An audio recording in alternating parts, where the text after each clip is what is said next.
Cek cek.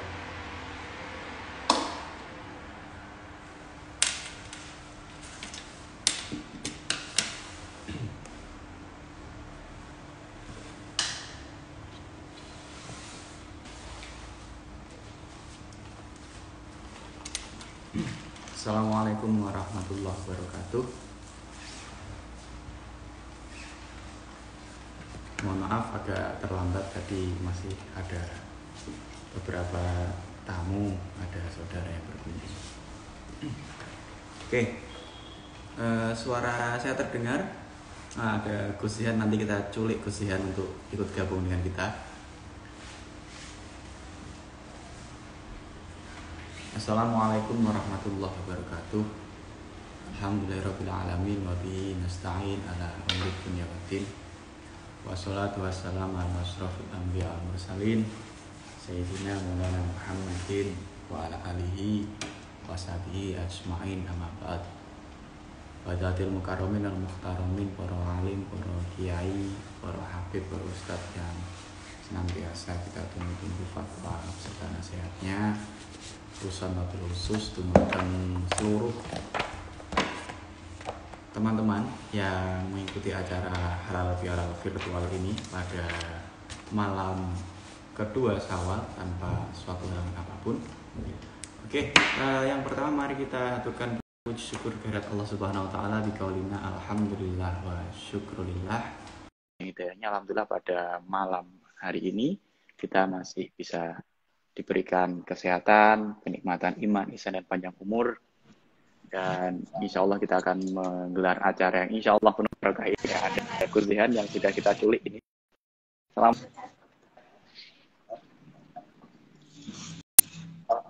Oke, kedua kalinya salat serta salam tidak lupa kita hadiahkan kepada junjungan kita Nabi Agung Muhammad SAW. Semoga kita semua termasuk umat beliau mendapatkan syafaatnya. Amin Allahumma amin. Langsung saja untuk memulai, mungkin kita ngobrol santai saja bagi teman-teman yang bisa kita tarik juga Gus ya, Gus Ihan. Nanti silakan teman-teman yang ingin nimbrung ngobrol dengan kita, ya kita bisa saling sapa dulu ya. Mungkin sedikit saya prolog dulu Gus Ihan, nanti biar tidak terlalu canggung teman-teman. Jadi kita akan berbicara tentang halal bihalal. Apa sih halal bihalal itu? Kalau secara sejarah mencatat bahwasanya Indonesia adalah negara yang pertama kali mengadakan halal bihalal, dan bahkan dikatakan tidak ada di negara manapun halal bihalal selain di Indonesia. Nah, sejarahnya kapan? Itu kurang lebih pada tahun 1948 ketika terjadi pergolakan di pemerintahan. Ada beberapa wacana bagaimana sih untuk merukunkan umat ini. Ternyata muncul ide yang sangat brilian dari Simbah Hasbullah yang pada waktu itu disewani oleh Bung Karno, presiden kita yang pertama selaku founding father kita, bahwasanya beliau mengersakan agar umat Islam itu tidak carut-marut, tidak bertengkar. Akhirnya dimunculkan wacana ide silaturahim, akan tapi bukan silaturahim sebagaimana mestinya. Muncul ide brilian yang namanya halal bihalal. Yang dalam Nah, itu prolog sedikit mungkin tentang halal bihalal. Nah, kenapa malam ini kita mengadakan halal bihalal secara virtual? Ini juga mungkin ada asal-usulnya juga, Gus Ihan ya. Nanti kita sambil ngobrol. Sama seperti malam Idul Fitri tahun lalu, di mana saya juga diminta teman-teman yang lain, Gus, buat dong halal bihalal virtual. Buat dong gerakan yang mengajak kita untuk ternyata silaturahim tanpa langsung bertatap bersalam-salaman, tidak bertemu secara langsung. Karena biwasi latih teknologi, terlepas mau pakai Zoom, Instagram, Facebook, Twitter maupun WhatsApp ataupun telekonferensi yang lainnya. Mungkin seperti itu awal mula gagasan ide ini, dan ini udah kali kedua di tahun yang kedua, karena ternyata di 2021 ini kita juga belum sepenuhnya merdeka dari COVID-19. Mungkin seperti itu. Silahkan bagi teman-teman yang lain yang ingin saling sapa boleh, mau ngobrol-ngobrol juga boleh, dan mungkin ada Q&A sambil ngobrol santai, Gusian. Silakan, Gusian. Nggih, Gus. Assalamualaikum. Monggo. Sebelumnya minal aidin wal faizin wal makbulin kullu am wa antum bi khair. Salam untuk keluarga, abah, umi, dan calon istri.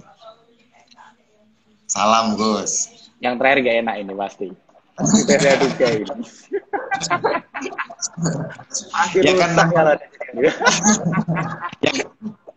ya kan walau bagaimanapun silaturahmi itu kan yang dihubungkan itu kan kasih sayangnya, Gus. Itu harus ada objeknya. Ya. Harus ada objeknya. Ketika semua domir itu mustatar, paling enggak adalah yang mutasil gitu loh. Nah, mungkin artinya di momen ini kami juga menyampaikan terima kasih yang banyak pada Gus Rifkil khususnya yang sudah selalu dengan ide-ide barunya untuk menyambung silaturahmi. Jujur saya juga sangat salut dengan upaya, karena walau bagaimanapun silaturahmi itu nggak boleh diputus dengan cara apapun. Nah, berangkat dari ma la yudraku kulluh la yutraku kulluh lah. Apa yang tidak bisa kita maksimalkan secara maksimal, minimal kita tidak tinggalkan secara keseluruhan. Nah, jadi mungkin pasti muncul pertanyaan dalam diri kita itu begini. Yang namanya silaturahmi itu bagaimanapun juga harus tatap muka, Gus. Gimana kita butuh berjabat tangan. Iya, memang, nggih. Artinya dalam konteks tabassumuka fi wajhi akhika shadaqah itu tetap tidak bisa dibayar dalam bentuk virtual. Tapi husnudzonnya zurghibban tazdad hubban. Ya kan? Semakin kita jarang bertemu dan bertatap wajah, cinta ini akan membeludak ketika dipertemukan. Nah, mungkin 2 tahun atau 2 dekade, 2 periode ini kita memang masih disuruh oleh Allah untuk bersilaturahmi secara semaksimal yang kita mampu. Yang semoga saja dalam semasa penantian itu nantinya kita semua akan benar-benar bisa dipertemukan dengan cinta yang benar-benar klik untuk dipertemukan. Jadi untuk teman-teman semuanya, tanpa mengurangi rasa hormat saya, kami juga mohon maaf ini, Gus. Ini saya tadi malam sebenarnya masih gondrong, Gus. Saya sebenarnya tadi malam masih gondrong, berhubung dipaksa Umi membahagiakan Umi itu kan nomor 1 tuh, Gus. Jadi saya terpaksa ya uminya saya, Gus. Ya, tapi yang jelas melihat postingan teman-teman semua, postingannya Gus Rifkil dan semuanya, bagaimana tetap bisa menjalin keakraban bersama keluarganya masing-masing sejauh yang dimampu, itu termasuk juga idkhalus surur kepada yang lain.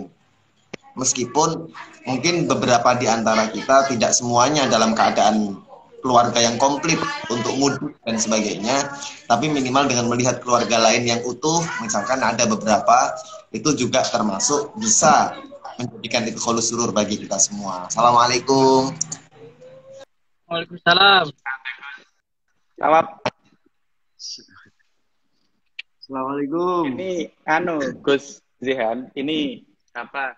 Kalau di podcast namanya menjadi Bapak Kimia ini, sama seperti akun Instagramnya ini.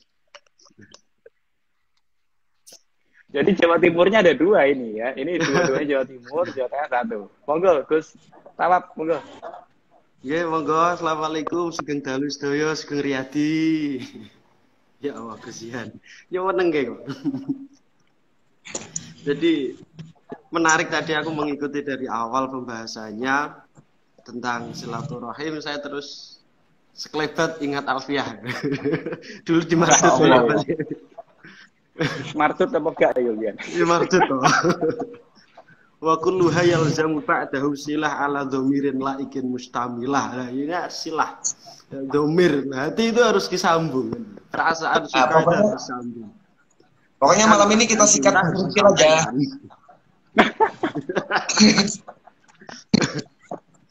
Terus juga kalau tadi masalah halal bihalal itu juga ada sepenggal hadis yang menarik. Kalau identik halal bihalal itu kan kumpul keluarga ya kan, silaturahim antar keluarga.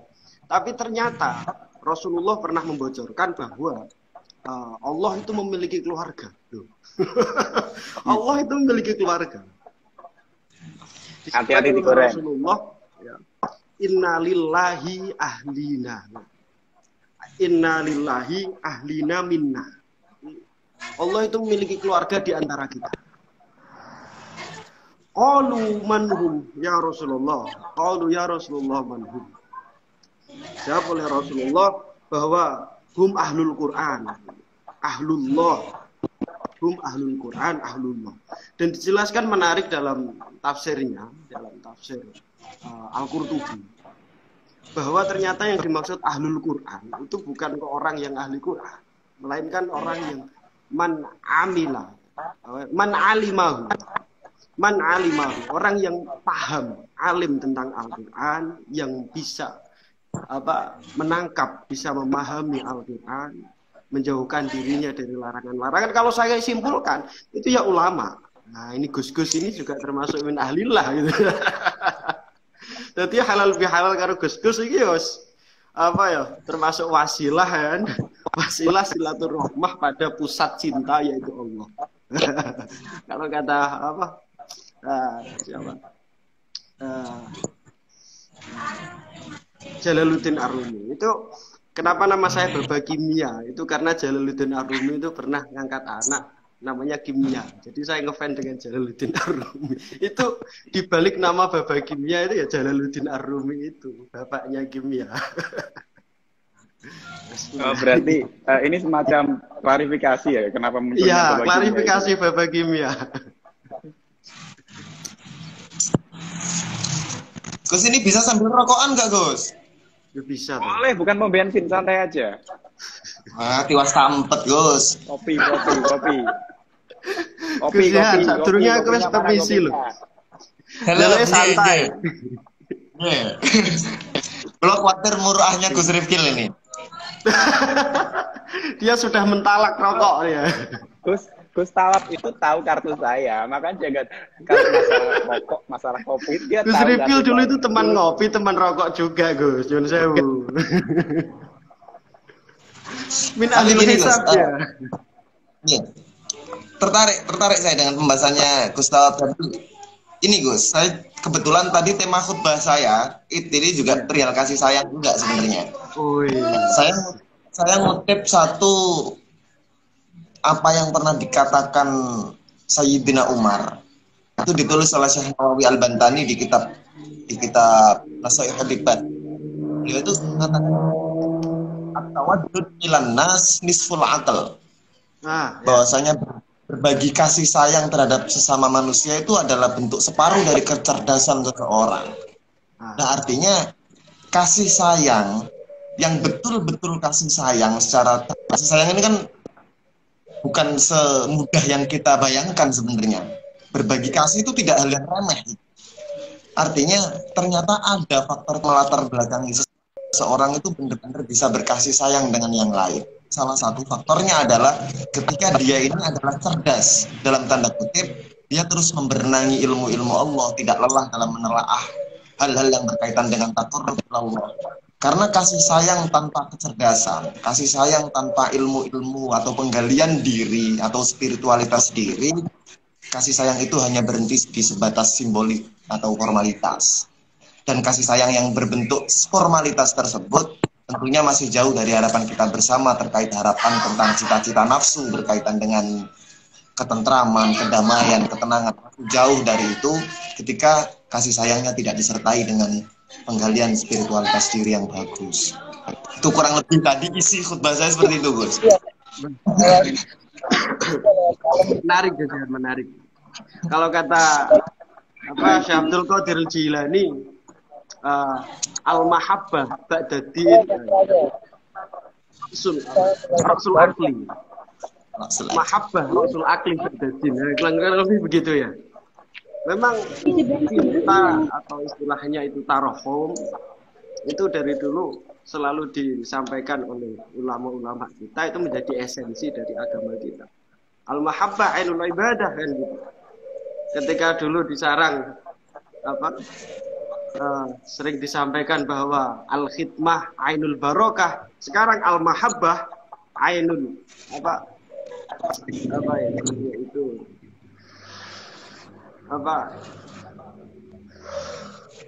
rasul akal, puncak dari logika.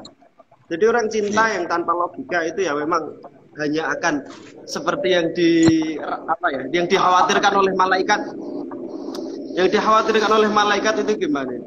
Wa idz qala rabbuka lil malaikati inni ja'ilun fil ardi khalifah, kan gitu. Qalu ataj'alu fiha may yufsidu fiha wa yasfiku dima. Nah, itu dijelaskan dalam kitab Kimya Usadah. Ini kimia lagi. Dalam Kimya Usadahnya Al-Ghazali bahwa bunyal insanu ala salat. Jadi manusia itu diciptakan dari 3 komponen. Yaitu pertama itu akal.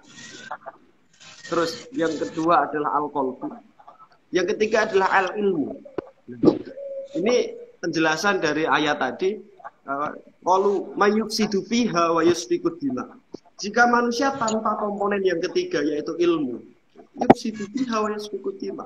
Orang yang istilahnya aghlabiyah ala aklihi, yang memenangkan akalnya, dia akan membuat kerusakan di muka bumi. Penelitian, ya kan, percobaan-percobaan yang kemudian merusak bumi. Itu orang yang istilahnya itu ghalaba alaihi akli. Itu akan yufsidu fiha.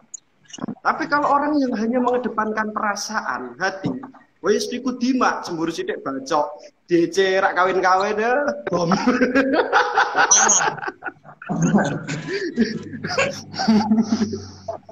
Ini kalau hanya baper tok, hanya mengedepankan perasaan, yusfiku dima. Tapi kan kemudian Allah memberi komponen yang ketiga, yaitu wa 'allama adamal asma'a kullaha. Nah, komponen yang terakhir inilah ilmu. Menjadi manusia yang sempurna, yang layak menjadi khalifatan fil ard. Menarik gitu ya, Bang. Cinta ilmu itu nggak bisa dipisahkan. Sebelum mencintai ilmu kan harus mengilmui cinta. Oh iya. Kalau nggak gitu nikahnya lama. Gak wani aku. Terus nih urusan Gus Rifkil nikah saya saja Gus. Gak wani itu Mas. Iki salah nglebokno Pesawat wong ya. asli pundi pesawat? Dalam Jepang jenengan asli pundi? Kula Bojonegoro. Lho Bojonegoro pundi? Lingi. Kula Lamongan iki. Satu karesidenan ini. Siap, plat S. Ngopi Ya, ini. Ternyata itu Ngopi konspirasi siap. Jawa Timur melawan Jawa Tengah ya. Enggak. Dalam hal tadi itu saya bela sampean loh Kak Rifkil. Iya Pak. Ini ada satu teman kita yang mau gabung sebenarnya dari tadi kita masuk ya. Maksimal berapa ya live Instagram? 3 atau 4? Zian yang sering live sih. Biasanya nggak bisa masuk, Gus. Boten semerap Gus. Tidak bisa gabung, ini satu lagi kok.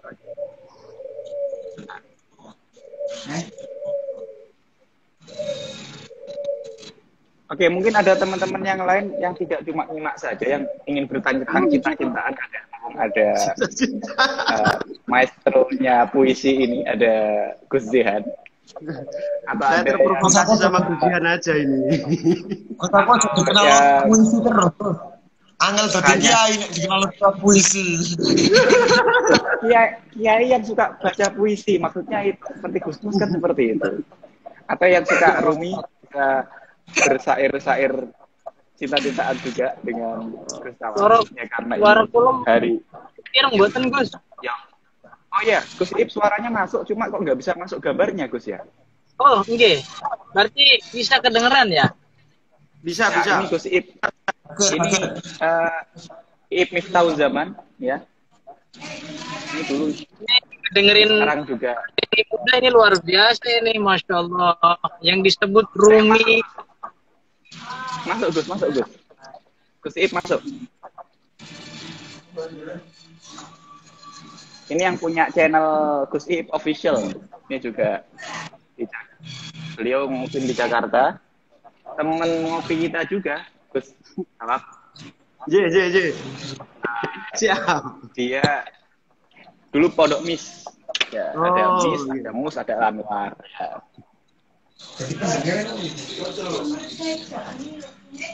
Kalau bilang sarang lagi rame Gus di media sosial. Masya Allah. Justru ini. Bentar. Keluar di kolam, komod. Nah, masuk belum?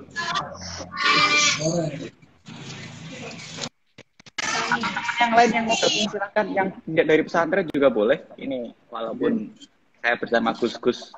Ada yang tanya itu nama asli Jalaluddin Rumi siapa Gus? Ya, ini langsung jawab oleh Gus, jawab langsung.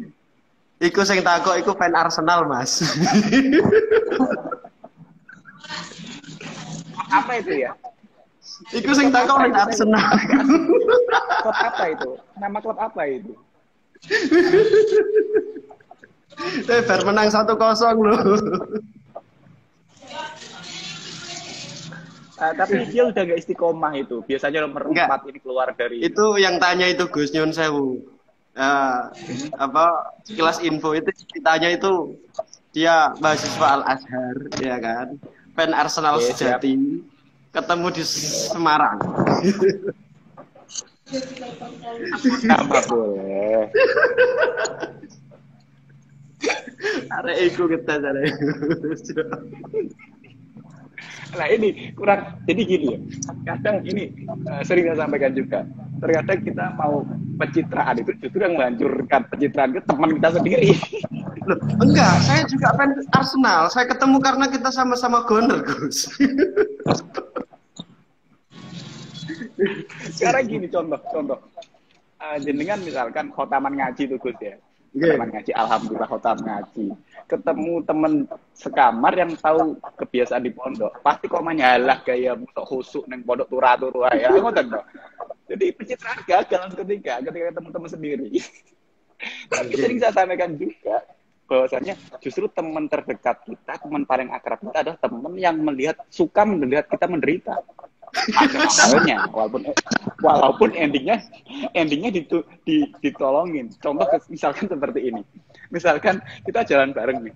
Ya. Kita jalan bareng. Kemudian kesandung. Misalkan Gus Dian kesandung nih.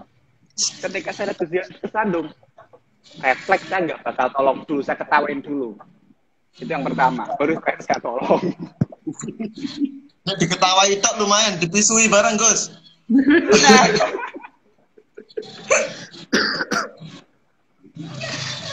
Insya Allah. Ini juga ada beberapa orang-orang yang gabung ini ya. Coba disapa, itu ada Mas akun Mas Rumel, monggo, Takov. Ada siapa lagi? Silakan.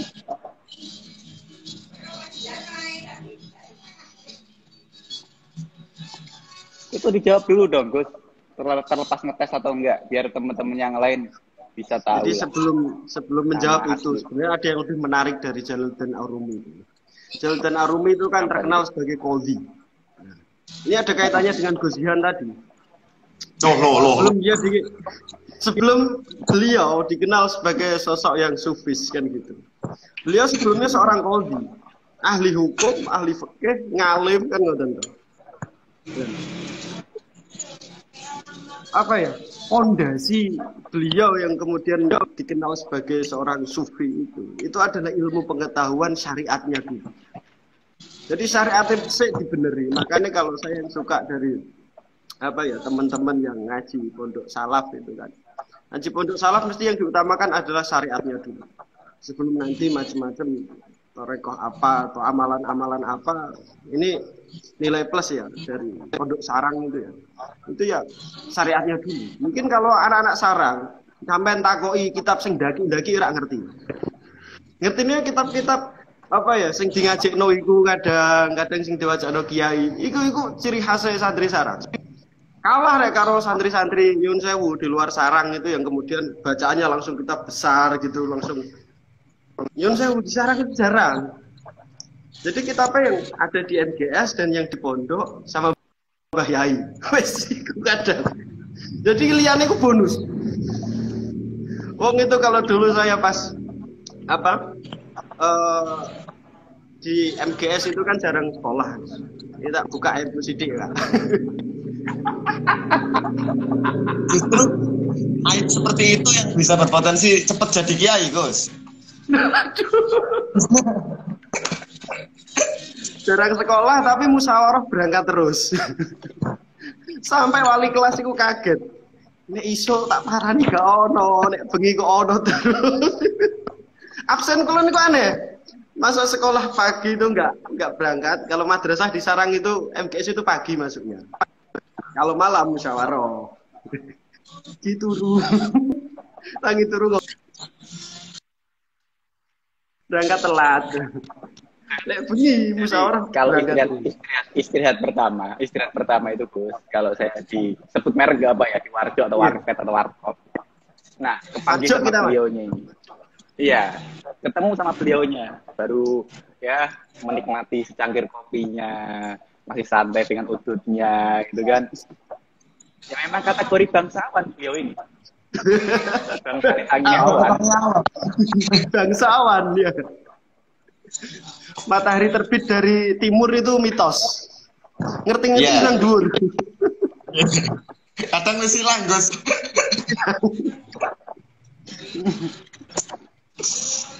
Tapi memang belajarnya kenceng. Maksudnya terlepas tadi mau disampaikan app-nya ya, kita sampaikan plusnya yaitu musyawarah berangkat, setelah musyawarah mutolaah, dan kadang kitab-kitab yang literaturnya nggak ada di pesantren. Itu hebatnya Gus.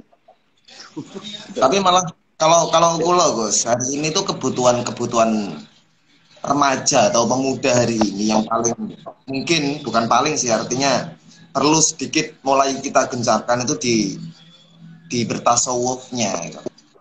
Karena mungkin hari ini tuh bener-bener tasawuf ini bisa jadi penyeimbang, kontrol diri. Makanya kita lihat, mungkin kalau kita belajar dari kiprahnya misalkan Imam Busiri lah. Imam Busiri itu kan frontal, sejak muda frontal beliau itu. Malah alhamdulillah akhirnya bergabung juga itu. Oke. Ya jadi kayak Imam Busiri itu kan sejak muda itu beliau itu debater, pendebat bahkan berhasil memualafkan beberapa orang-orang musyrik waktu itu karena memang keliarannya dalam memahami ilmu dan terlalu garang memang. Tapi ketika sudah tiba waktunya bertemu dengan guru tasawufnya yang pada akhirnya menata pelan-pelan kiprah bagaimana cara bersyairnya hingga akhirnya karya fenomenal burdahnya ini menjadi hal yang kita pegang sampai hari ini. Atau kita lihat misalkan Gusmus lah. Gusmus sebelum terkenal hari ini sebagai sastrawan juga yang benar-benar teduh, kita lihat tengok karya-karya beliau di masa-masa mudanya juga isinya tentang pergolakan atau emotif. Tapi ketika mengenal tasawuf semuanya itu terfilter dengan sendirinya, akhirnya bisa menuju ke konteks Islam rahmatan lil alaminnya ini kena. Nah hari ini benar yang dikatakan Gustavo tadi, syariat itu pondasi memang. Bagaimanapun nggak bisa diganggu gugat. Tapi pada akhirnya ketika syariat itu dilepaskan begitu saja tanpa diimbangi dengan tasawuf di generasi muda hari ini, karena terpaan kita hari ini banyak sekali. Kita butuh benteng-benteng itu. Tapi nggak bisa juga orang semena-mena bertasawuf tanpa bersyariat, ini juga nggak bisa. Artinya itu nggak bisa dibenarkan juga. Makanya korelasi ini yang sebenarnya harus mulai Gus Rifkil ini mungkin jadi panglimanya untuk menebarkan mimpi itu. Iya. Tapi Oke, sebelumnya sedikit saya mau bocoran, menyampaikan ya. Sedikit terima kasih pada sedikit Gus bocoran dulu. Rifkil. Sedikit bocoran sebelum berterima kasih kepada saya. Oh iya, siap. Gus Rifkil itu istiqomah, jamiahnya burdah, masya Allah. Masya. Ya, saya pernah diundang Wah. acaranya di Lamongan. Wah, Ya, santri ini niku, santrinya itu nggak cuma santri yang kelihatannya, nggak kelihatan juga ada. Lu sampai ini Nggak cuma ngerti, Pak? santri pondokan, santri jalanan juga ada. yang bisa melihat yang tidak kelihatan itu kan biasanya keren tuh. Iya. Berarti keren Gus Rifkil. Keren berarti kan? Iya. Jadi beliau itu ngopeni santri jalanan, apa namanya, jagungan santri Lamongan itu jamiahnya beliau di antara jamiah-jamiah yang lain. Jadi memang komunitasnya luar biasa gitu. Nggak cuma santri yang nyantri, tapi juga yang santri jalan yang mohon maaf orang bener-bener orang jalanan gitu. Dan itu semua lillahi ta'ala sama Gus Zehan ini gitu loh. Subhanallah. Sangar. Aku tak melu, Gus, aku dibeneri. Soalnya sing mimpin iki ya wong pedot, Gus. Enggak gini, betul. Saya salut sama Gus Rifkil ya. Beliau itu kalau bicara itu santai dan biasa aja, itu apa ya? Hal yang sangat dibutuhkan oleh para santri saat ini, atau murid, Nggih. atau salik saat ini tuh yang sosok seperti Gus Rifkil. Kenapa begitu? Karena saya banyak jumpai di sosmed, itu banyak gus-gus atau bahkan ustadz, saya katakan ustadz. Itu yang dalam ceramahnya penuh gimmick. Kadang sampai lebay gitu ya.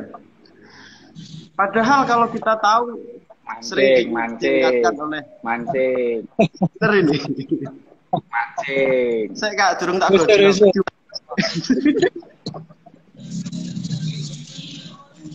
Padahal sering diingatkan sama Al-Ghazali dalam Mawaid ya kan. Dalam Mau'idho. Itu diingatkan bahwa Allah itu nggak seneng karo wong lebay.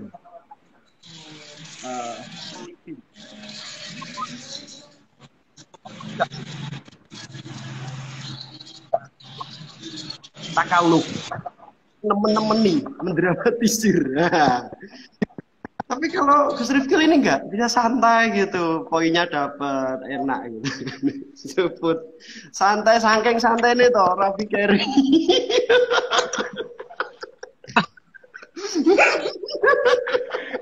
Tunggu undangannya, Gus. Endingnya gak enak.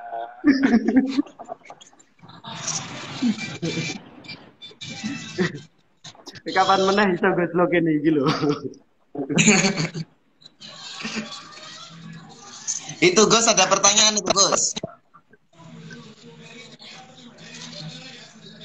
Oke, silahkan Gus Dian atau Gus Talap. Gus Dian lah. Yang sudah Saya mau datang lah. Yang sudah khotbah. Saya kita aja belum berani kok.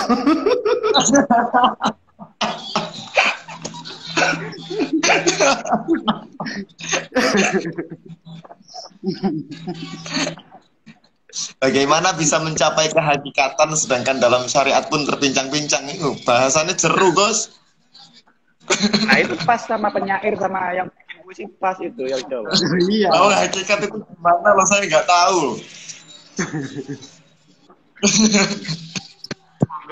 Saya akan buat prolog dulu. Prolognya dulu. Iya. Boleh. Pernah suatu ketika saya sowan ke salah satu kiai di Kendal ya. Kiai di Kendal wong ndelik nang tengah alas. Pengalaman ini. Jadi beliau itu menjelaskan pada saya tentang man arafa nafsahu faqad arafa rabbahu. Dengan tamsil, dengan membuat perumpamaan adalah anggota tubuh kita. Kalau kita mengenal diri kita, anggota tubuh kita, kehanan hakikatnya kita itu siapa dan lain-lain gitu. Itu mulai dari anggota tubuh. Salah satunya 5 jari. 5 jari. Kalau kita angen-angen, itu ada tahap-tahapnya. Jentik.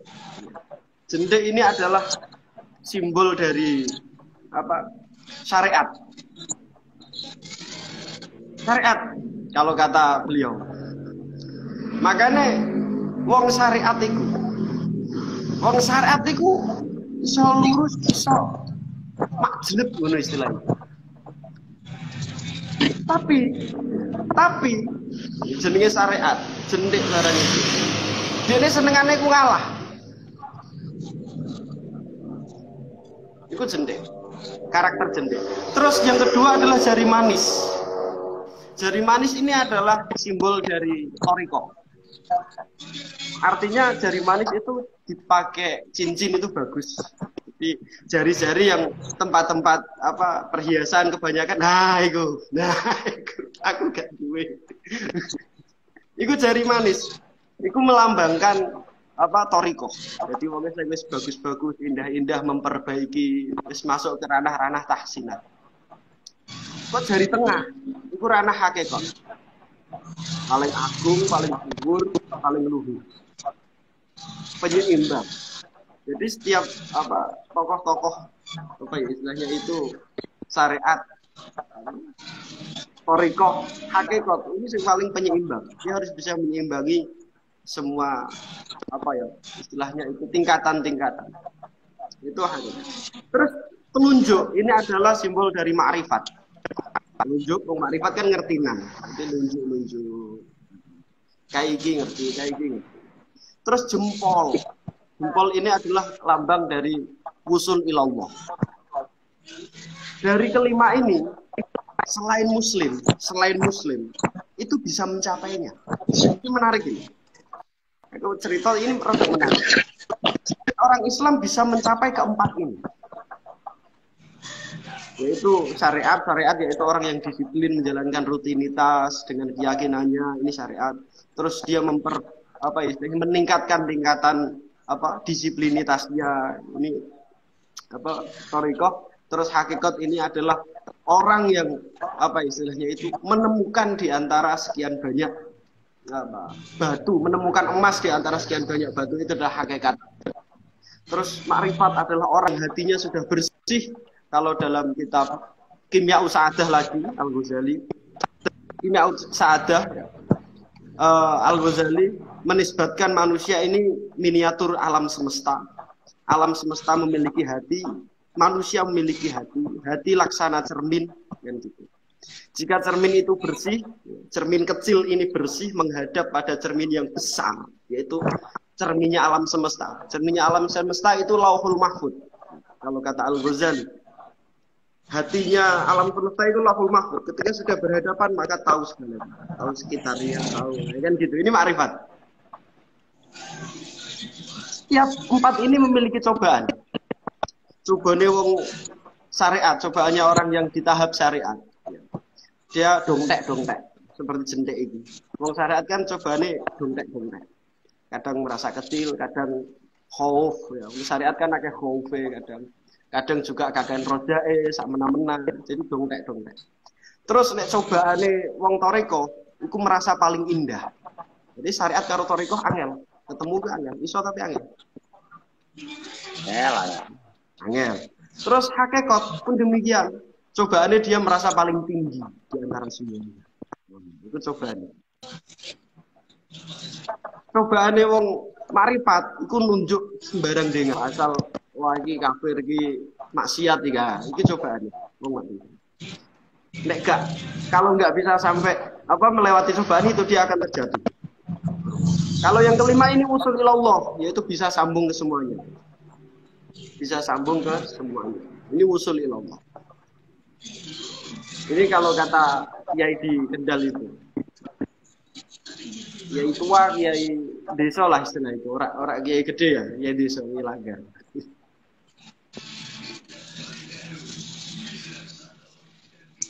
Seperti itu. Menarik sebenarnya. Itu enggak ono nang kitab itu soal. Tak kuliah nang kitab gak nemu aku.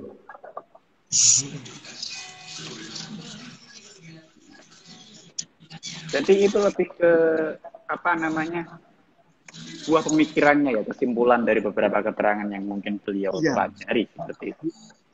Jadi memang pembelajaran itu tidak melulu di bangku sekolah, bangku kuliah atau telat bersadar. Tapi ya sebenarnya ya perjalanan hidup itu.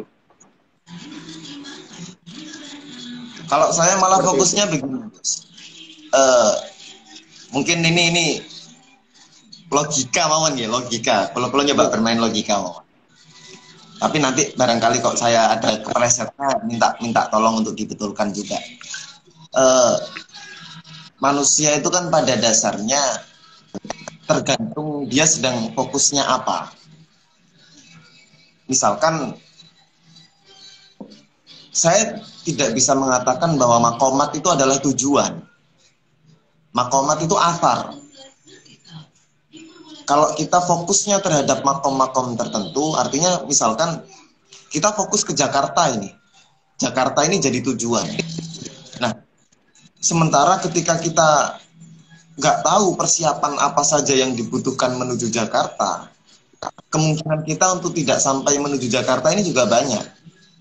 Entah itu kurang sangunya, nggak ada kendaraannya, nggak tahu arahnya. Ini kan di antara problem-problem ketika kita fokusnya hanya saya ingin ke Jakarta, tapi nggak tahu dengan bekalnya.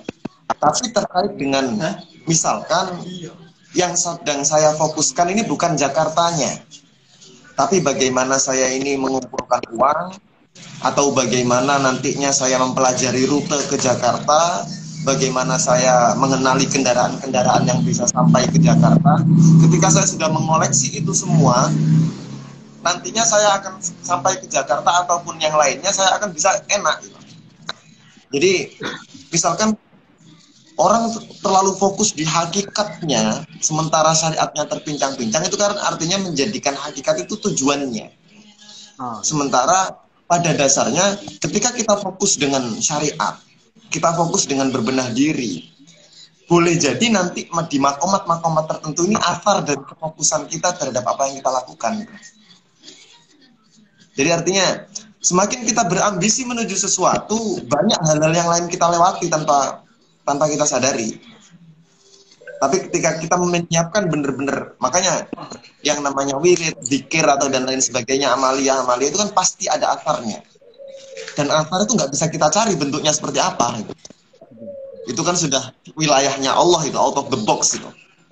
Nah, artinya mungkin kalau saya mikirnya, bagaimana orang bisa mencapai kehakikatan sementara kok syariatnya terpincang-pincang? Mungkin kalau dalam pribadi saya, ya mungkin fokusnya saja. Ketika kita, karena orang yang terlalu banyak bercita-cita atau mencita-citakan dengan sesuatu yang sebenarnya tidak diukur dari kemampuannya diri sendiri, itu kan kita juga termasuk orang yang dolim. Mending kita pasrahkan, kita jadi apa juga nggak tahu lah. Yang penting saya menjadi orang yang baik aja deh. Entah nanti asarnya dimakomkan Gusti Allah di posisi-posisi seperti apa, Allah alam udah. Karena mungkin untuk bahasan-bahasan seperti ini, mungkin saya bukan ahlinya juga, tapi kalau sejauh ini apa yang dapat kami lakukan sejauh ini, ya nggak, ekspektasi nggak terlalu jauh gitu. Tapi sebenarnya kalau saya memahami malah sudah terjawab dari Gus Jihan di awal tadi itu. Artinya kalau kita mencapai kerana hakikat berarti kan apa ya, orang yang sudah teruji. Hakikat adalah, katakanlah ada asar, malakah, ada tobiah, ada malakah. Itu malakah dari orang yang sudah teruji oleh Allah. Teruji tentang hak dan batilnya. Sudah lewat ujian itu, maka muncullah asar, impact atau labet. Nah, impact atau labet. Yang kemudian labet itu diberi nama labet hakikoh. Nah, mungkin kurang lebih begitu. Dan tidak karena bisa memang dipungkiri, karena ya unta sejati itu tanpa logika pun juga sesat artinya salah alamat. Kalau kata Gus Jihan tadi menuju Jakarta, dia tidak tahu caranya menuju Jakarta. Adalah persiapan pengetahuan, dan juga persiapan itu adalah saya katakan sebagai syariat. Mustahil orang bisa hakikat kalau syariatnya dia tidak benar. Maka ada banyak amrun khoriqoh istilahnya itu khoriqah lil adah. Banyak kan? Apa ya? Di antara khoriqah lil adah tadi itu kan ada istilah yang namanya itu ma'unah, ada istilah karomah, ada istilah sihir. Nah, ketika itu dikatakan karomah kalau memang betul dia nyocoki syariah, kalau enggak ya sihir. Simpel orang-orang. Jadi kalau ada orang sangar, juga langsung wah wali, enggak iso. Kalau ceritanya hakikat kok betul-betul bersimpangan dengan syariat itu kalau. Oke. Oke, berarti bisa saya simpulkan. Mungkin bisa saya simpulkan. Intinya tetap syariat terlebih dahulu sebagai fondasi ya. Baru ke level-level berikutnya. Dan ketika kita belajar syariat pun memang harus yang fondasi yang benar-benar kuat. Makanya di beberapa pondok pesantren pasti dasar itu fikih kebanyakan Sulamu Taufik terlebih dahulu yang memang kencang banget hukumnya ya. Baru setelah itu naik ke menjadi Fathul Qorib, Fathul Mu'in ya, Fathul Wahab. Udah stop, jangan sampai Fathul Izar, itu beda bahasan kezian itu. Ya, jadi ketika di Sulamu Taufik menjadi mutlak haram, ini saya nggak mancing-mancing ya, terus salah bersihan ya. Misalkan satu perkara di Sulamu Taufik mutlak haram ya, misalkan ya, aku jadi pancing ya, aku menyontohkan dari pancing. Misalkan satu hukum di Sulamu Taufik itu mutlak haram tentang maksiat. Misalkan maksiat tubuh, maksiat kaki ya, untuk menjurus aja dipancing loh ya. Sampean sing mancing malah Saya cuma kasih clue aja. Saya cuma kasih clue aja ini, Oh iya. Ya. Silakan mau dipancing atau enggak, ini clue aja. Misalkan tentang satu hukum tentang maksiat tubuh, maksiat misalkan gitu ya, haram gitu menurut Sulamu Taufik. Bisa jadi ketika kita naik level ke Fathul Qorib ada yang memperbolehkannya bukan mutlak ketika menjadi halal loh, maksudnya ada yang makruh mubah gitu loh. Naik levelnya seperti itu, haram tadi. Terus kemudian mungkin ke Fathul mungkin lebih banyak lagi perhilafannya lagi, dan di Fathul Wahab lebih banyak lagi.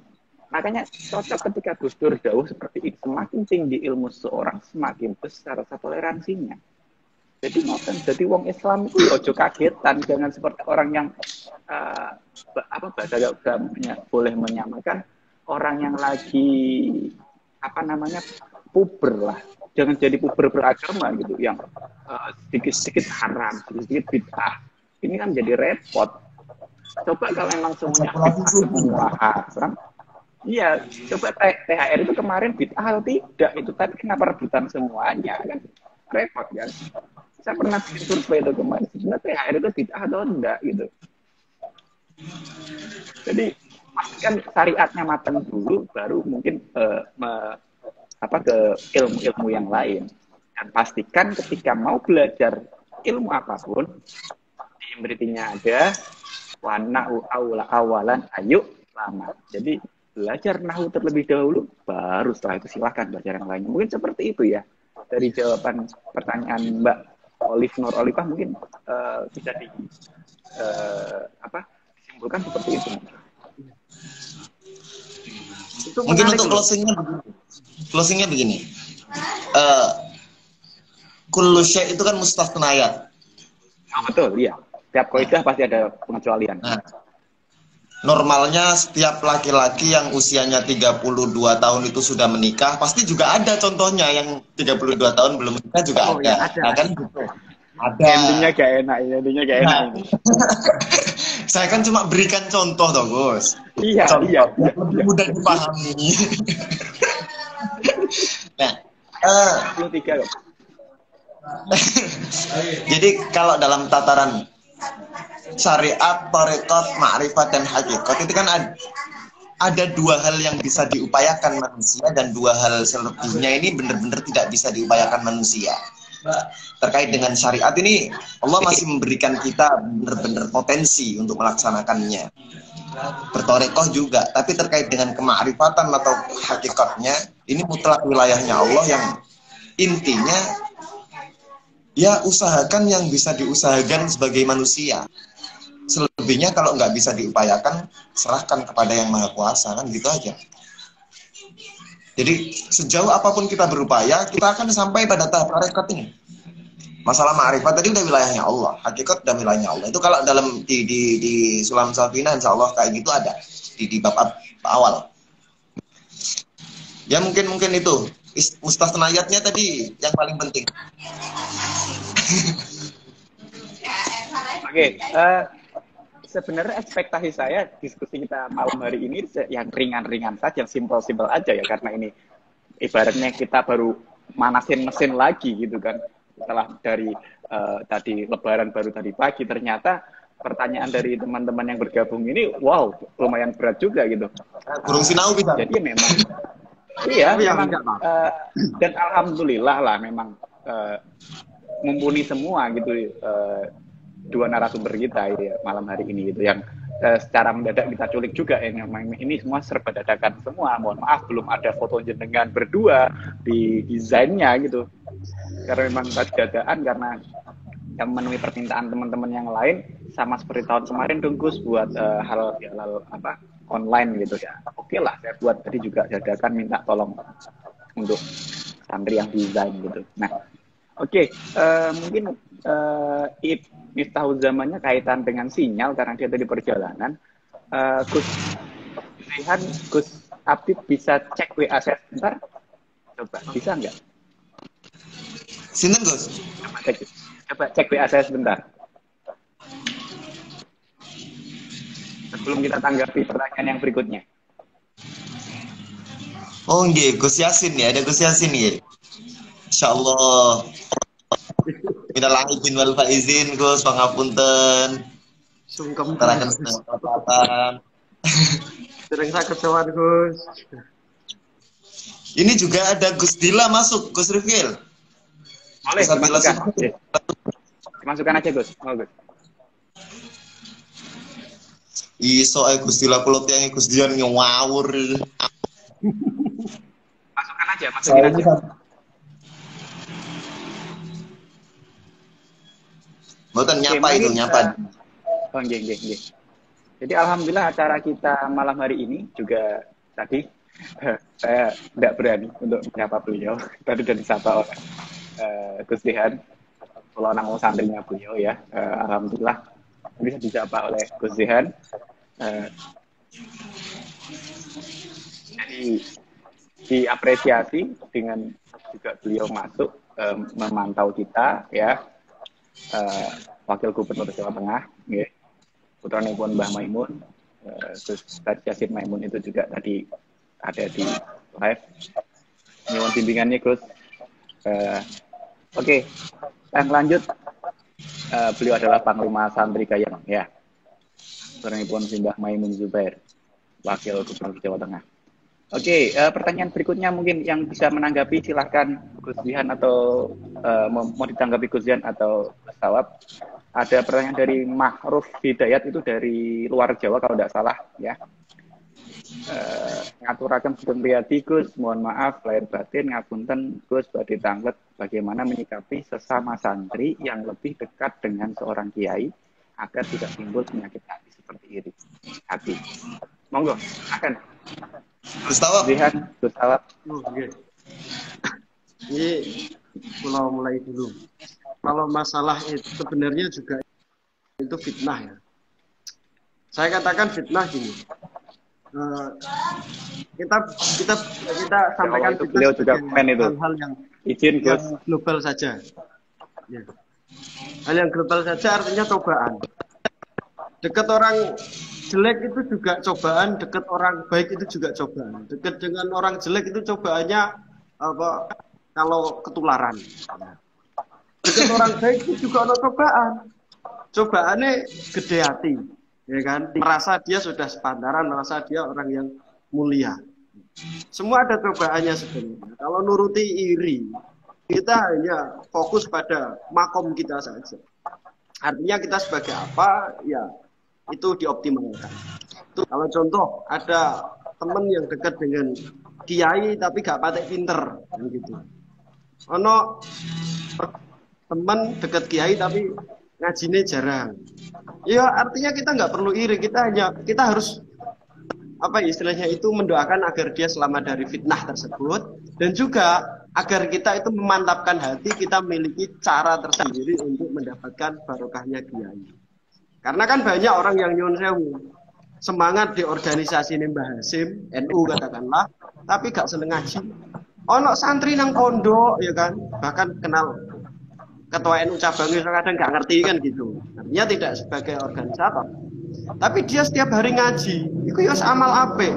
Pokoknya ngelakoni apa sih? Kita melakukan dan mengoptimalkan potensi kita berbuat baik itu sudah cukup. Kalau hanya iri dengan kebaikan itu seharusnya kita itu tidak bisa dikatakan hasud ya. Iri dalam hal kebaikan itu istilahnya ghibtoh. Ghibtoh itu iri dalam hal kebaikan, iri dalam hal ilmu. Seperti dulu saya di pondok juga gitu soalnya. Saya selalu agak jaga jarak dengan Zawil Jah ya. Meskipun sebenarnya teman-teman yang gawagis ya kan atau habaib ya, saya selalu jaga jarak. Itu karena dulu saya mendapatkan cobaan itu. Saya merasa tercoba ketika dekat dengan beliau adab ya, bisa jaga etika. Tapi ada lihat teman yang dekat, enak, akrab sampai kadang menurut saya melewati batas. Ya sudah, kita hanya fokus pada jalan kita. Kita memiliki jalan ninja masing-masing kok gitu. Santai. Santri juga memiliki jalan santri masing-masing. Ono santri dalam, ono sing santri ora dalam, ono sing ma'arif, ono keamanan kan ngoten gak ya. Agar dioptimalkan ya udah itu jalan. Itu sih kalau menurutku nggak perlu. Gini. Mungkin bisa ditambah Gus Dian mungkin. Iya, ngeten Gus. Kalau itu termasuk salah satu yang percaya bahwa hakikatut tawassul itu tawassul bil a'mal. Jadi istilahnya bukan ketika kita setiap sholat kirim Fatihah itu juga memang bagian dari kita bertawassul. Kalau kita gali lebih dalam, sebenarnya malah letak kedekatan itu di mana sih? Gitu. Nilainya kan di situ. Apakah yang dengan setiap hari bisa foto selfie itu dekat, bisa ngopi bareng itu bisa tergolong dekat kan juga belum tentu juga. Artinya saya ada satu kisah menarik mungkin kalau saya bisa berbagi mungkin sebagai tahaddutan binikmah ya. Itu begini. Saya dulu waktu di Malang itu kan juga mondok. Kebetulan saya juga termasuk santri yang jarang ngaji, yang bandel juga, sehingga untuk dekat dengan Koroyai ini sungkan gitu loh. Artinya santri yang nggak terkenal, Gus. Kalau itu santri yang nggak terkenal. Santri yang nggak terkenal, tapi ada satu amaliyah yang pernah beliau ijazahkan pada kami, dan saya jatuh cinta betul dengan amaliyah tersebut. Yaitu misalkan saya ambil satu amaliyah burdah gitu ya. Itu dulu sejak di Malang, bahkan sejak di pesantren, sejak di pondok itu, ketika normalnya santri-santri itu punya rutinan majelis burdah malam Kamis, saya itu sampai bikin sendiri dengan teman-teman di kontrakan itu malam Rebu, Gus. Itu sejak di Malang sampai amaliyah itu sama saya bawa pulang sampai hari ini, sampai hari ini. Sampai teman-teman yang ada di jagongan santri itu sudah berlalu 10 tahun lebih. Dan Romo Yai yang mukjiz saya tersebut, beliau juga jarang interaksi fisik dengan kulo, jarang interaksi. Artinya letak keterkenalan saya di hadapan beliau ini 0, sekian persen. Saya bahkan saya malah mikirnya beliau ini nggak tahu saya. Tapi cuma saya berusaha untuk menghubungkan hati tawasul itu dengan amaliyah-amaliyah, minimal satu amaliyah saja yang mungkin saya anggap saya mampu. Demi apa? Demi memang ya ini upaya saya untuk menyambung tali asli saya dengan beliau. Nah, sampai sejauh ini, baru kemarin ada satu tahunan kemarin lah. Saya itu bertemu salah seorang yang saya juga nggak kenal di Surabaya waktu itu. ada santri festival, saya di situ, ada yang nyapa saya. Gusian nggih. Saya nggak kenal dengan beliau, saya nggak kenal. Oh nggih, tapi cuma lewat gitu aja. Siapa? Saya pikir juga nggak tahu. Kemudian beberapa bulan lagi saya ketemu dia lagi, itu di Pasuruan. Di Pasuruan saya ketemu dia, ternyata Gus, dia itu supirnya kiai saya hari ini. Saya nggak tahu. Nah, dan waktu itu dia langsung bilang gini, Gus ngapunten, kalau ingin niku nemben derek ke Mbah Yai ten Lamongan. Beliau sanjang, jenengan semerep dalam negosiasian. Kalau nek semerep jenengan ampir ke. Wah, saya mendengar kalimat itu sudah luar biasa, Gus. Artinya dulu waktu mondok saya nggak kenal, nggak dikenal sama beliau. Tapi saya mencintai beliau dari dalam, dari ketekunan saya dengan cara jalur-jalur kesantrian masing-masing. Dan ternyata saya mendengar dari lisan pendereknya beliau, menyampaikan salam beliau ke saya, bahkan ingin mampir ke gubuk saya. Ini kan kabar yang luar biasa itu. Dari mana beliau tahu saya? Nah, dari situ saya mantap bahwa apa yang sejauh ini saya lakukan ini sambung dengan beliau. Nah, artinya kedekatan-kedekatan seperti ini. Tapi mungkin tadi juga benar yang dikatakan Gustawab. Ada hal yang bahaya itu ketika kita berujung pada ketinggian diri, itu yang bahaya. Makanya kalau disebutkan dalam salah satu di kitab Nashihul Ibad itu ada begini.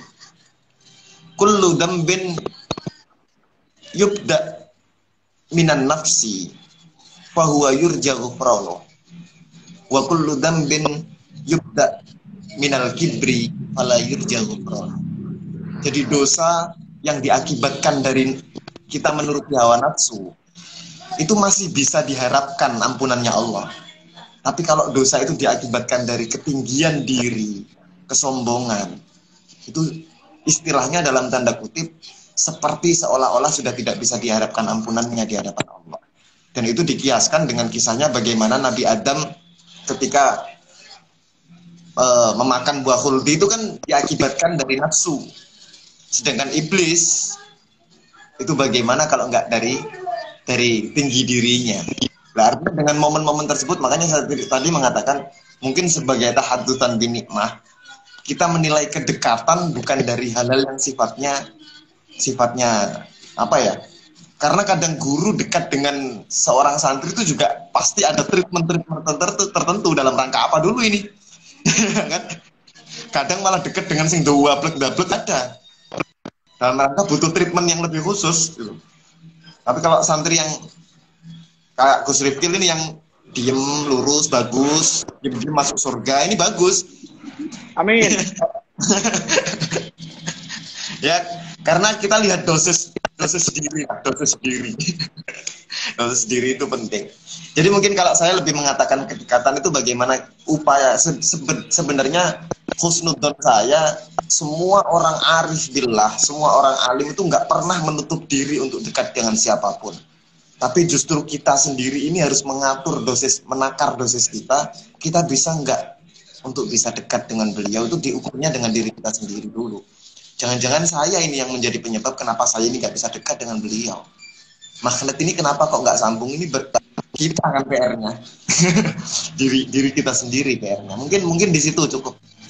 Nggak panjang-panjang. Mungkin poinnya kalau saya terlepas dari beberapa alasan tersebut, seorang Romo Yai itu ketika memilih santri untuk yang dekat dengan beliau, pasti beliau punya beberapa pertimbangan. Ada mungkin diistikharoi dulu ya, kayak misalkan kalau kita dengar orang yang mau nyantri di Sayyid Muhammad itu yang cuma menerima 40 santri itu tidak jaminan yang pintar pasti diterima untuk yang mungkin di ribat beliau. Ngerti nggih? Gus Tawab ya. Diistikharoi dulu. Tapi kadang justru mungkin level mohon maaf tingkat kepintarannya mungkin ada di bawahnya tapi justru diterima. Ada juga mungkin yang dipertanyakan tadi, kenapa sih seorang yang mohon maaf kadang tidak begitu pintar tapi justru menjadi orang kepercayaan kiai? Karena mungkin kiai melihat apa? Keikhlasannya dari santri itu. Kalau menurut saya intinya apa sih? Karena untuk dekat dengan kiai itu kita berpegang pada dawuh man qadama udima. Ya, barang siapa yang berhikmah nanti akan juga dihikmai. Jadi kalau niatnya hikmah ya benar-benar hikmah yang ikhlas, karena al-ilmu ta'alum wal barakatul hikmah itu yang harus kita pegang benar-benar. Dan ketika santri tadi kita dikenal saja, masya Allah senangnya pol. Jadi misalkan kita sowan, beliau tahu nama kita saja, kita sudah senang. Terus ya, apa dia tahu ya tadi belum pernah ketemu, atau mungkin saya sedikit cerita ini. Ketika saya sowan, entah itu Habib Lutfi, Habib Syekh maupun Habib yang lainnya, atau mungkin Mbah Maimun dulu. Yang terakhir itu misalkan dengan Habib Syekh atau Habib Lutfi, ketika saya menyampaikan salam dari orang tua saya gitu misalkan, ya apa namanya, saya bilang salam saking Yesuyuti gitu, dawuhnya Habib Lutfi seperti ini, dan Habib Syekh hampir sama. Cara langsung mungkin kita jarang bertemu, ini saya bahasakan dengan bahasa saya, tapi di dimensi yang lain dawuhnya beliau sering ketemu. Nah itu mungkin seperti itu. Dan apapun yang jelas kita sebagai santri, memang kita harus kita mencari ikhlasnya kiai, mencari ridhonya kiai. Dan kenapa mungkin orang bertanya, santri kok sini-sini eksis di media sosial, misalkan orang tanya, adanya saya sekarang ya seperti ini ya karena saya dulu izin dulu. Sebelum saya membuat konten apapun, kemudian mungkin sudah pernah saya ceritai, Gustaf juga pernah saya ceritai, dulu saya sowan Mbah Maimun dulu, ketika beliau mengizinkan baru saya berani untuk bicara di sosial media. Dan konten pertama yang saya produksi langsung ke Gusmus, itu sedikit cerita mungkin. Oke. Mungkin kita tanggapi pertanyaannya agak menarik ini, punyanya Abdullah Fatah 27 gitu. Nah, dari tadi pertanyaannya berat-berat, ini pertanyaannya agak santai, ini agak enak membahasnya ini. Gus, lihat cewek-cewek muslimah di sosmed terus bentuk tubuhnya samar-samar terlihat. Gimana hukumnya, Gus? Monggo yang udah punya istri jawab. Saya itu kelemahannya kalau ditanya hukum, Gus. Saya itu ampun kalau ditanya hukum. Karena semuanya kembali lagi pada bahwa kullu syai'in mustatnayat ala qadri darurah.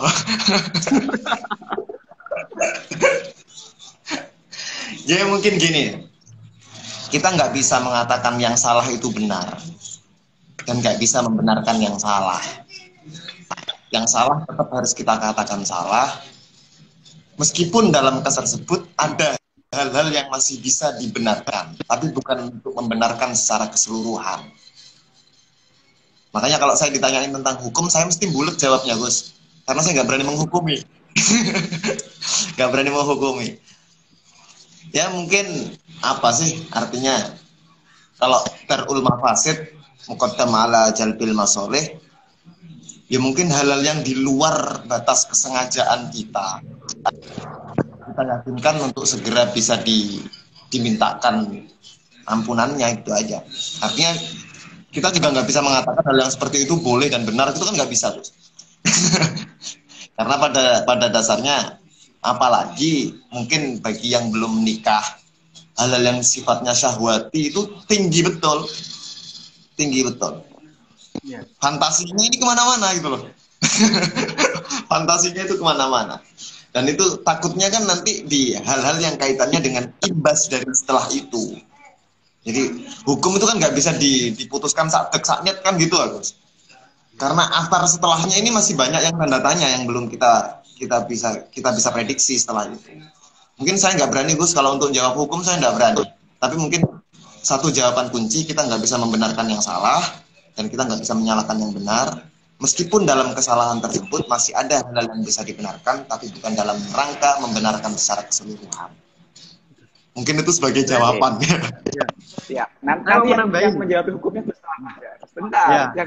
yang menjawab hukumnya jenengan. Ini pandangan saja ya. Kalau menurut saya ini, jangankan lihat cewek muslimah yang tubuhnya terlihat samar-samar, ketika jenengan main sosmed, ya, kok terus-menerus sembarang kali, anggapnya bonus. Terus tuh, guys. Ini aku kudu off nang nak kamar ya, Gus. Jadi hampir sama ketika pertanyaan Jadi pertanyaan waktu live dengan Ais Nusantara kalau nggak salah, dengan Uin Wali Songo itu, bagaimana hukumnya meng-like gambar-gambar yang indah-indah kan? Indah-indah itu apa? Gambar misalkan, mohon maaf ini, seorang cewek pakai bikini misalkan. Bagaimana ketika menghukumnya tidak sengaja mencet tombol like, love atau apa? Kalau saya bilang, karena memang itu muncul di timeline kamu, ya itu bonus. Adanya yang muncul di template karena algoritmanya kamu sering lihat itu gitu kan. Kalau memang tidak kamu follow juga algoritmanya nggak muncul itu gitu. Terlepas kayak puasa kemarin batal enggak dan sebagainya, nggak ada kaitannya. Tapi ya tadi mungkin pahala puasanya kurang gitu kan. Nah, terkait tadi hukum itu biar Gustaf yang jawab. Jadi kalau pandangan bagaimana kalau lihat seperti itu, saya bilang itu bonus.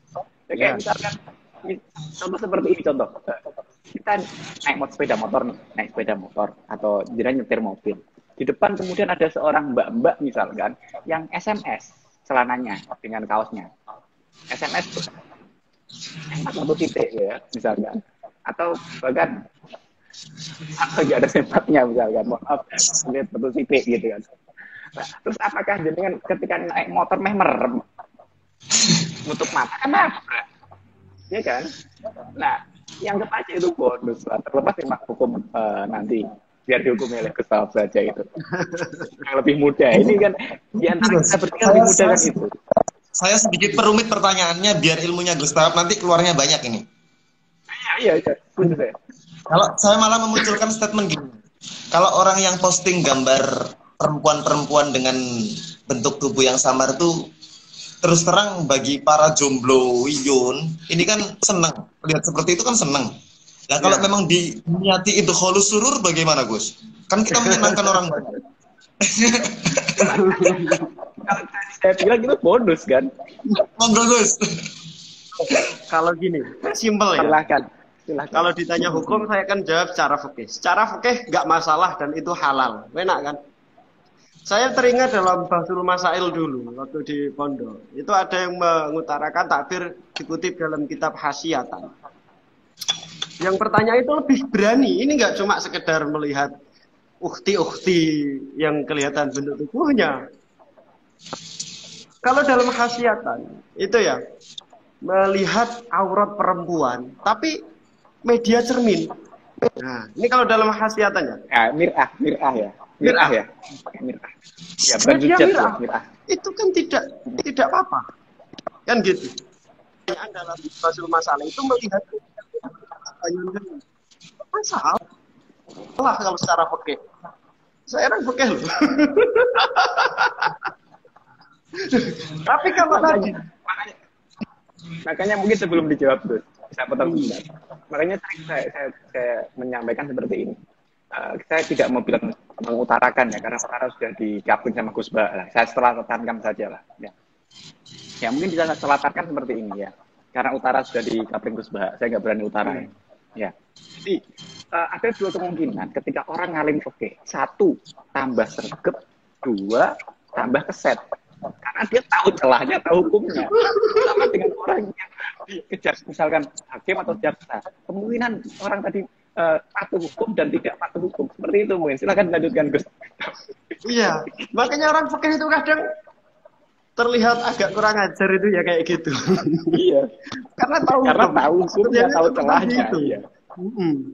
Kalau dalam hal fikih ya, fikih kan hal-hal yang furu'iyah ya kan, banyak hal pendapat. Tapi kalau yang dikutip dan menjadi hasil dari Bahsul Masail pada saat itu nggak masalah, karena disamakan dalam tamsil dalam kitab mir'ah. Iya, seperti itu sih kalau hukum fikihnya. Tapi kalau Gus Jihan tadi lebih berhati-hati, orang sufi banget, jadi menunjukkan makomat beliau itu makomat tasawuf. Nah ini soalnya nggak tahu kita masih yang itu pokoknya yang penting orang sing ngoleh tapi dia dengan beliaunya makanya sudah wow masya Allah gitu kan. Kalau kita masih salah yang penting ngoleh lagi gitu. Kalau kita orang pakai kan simpel ya, serak popo.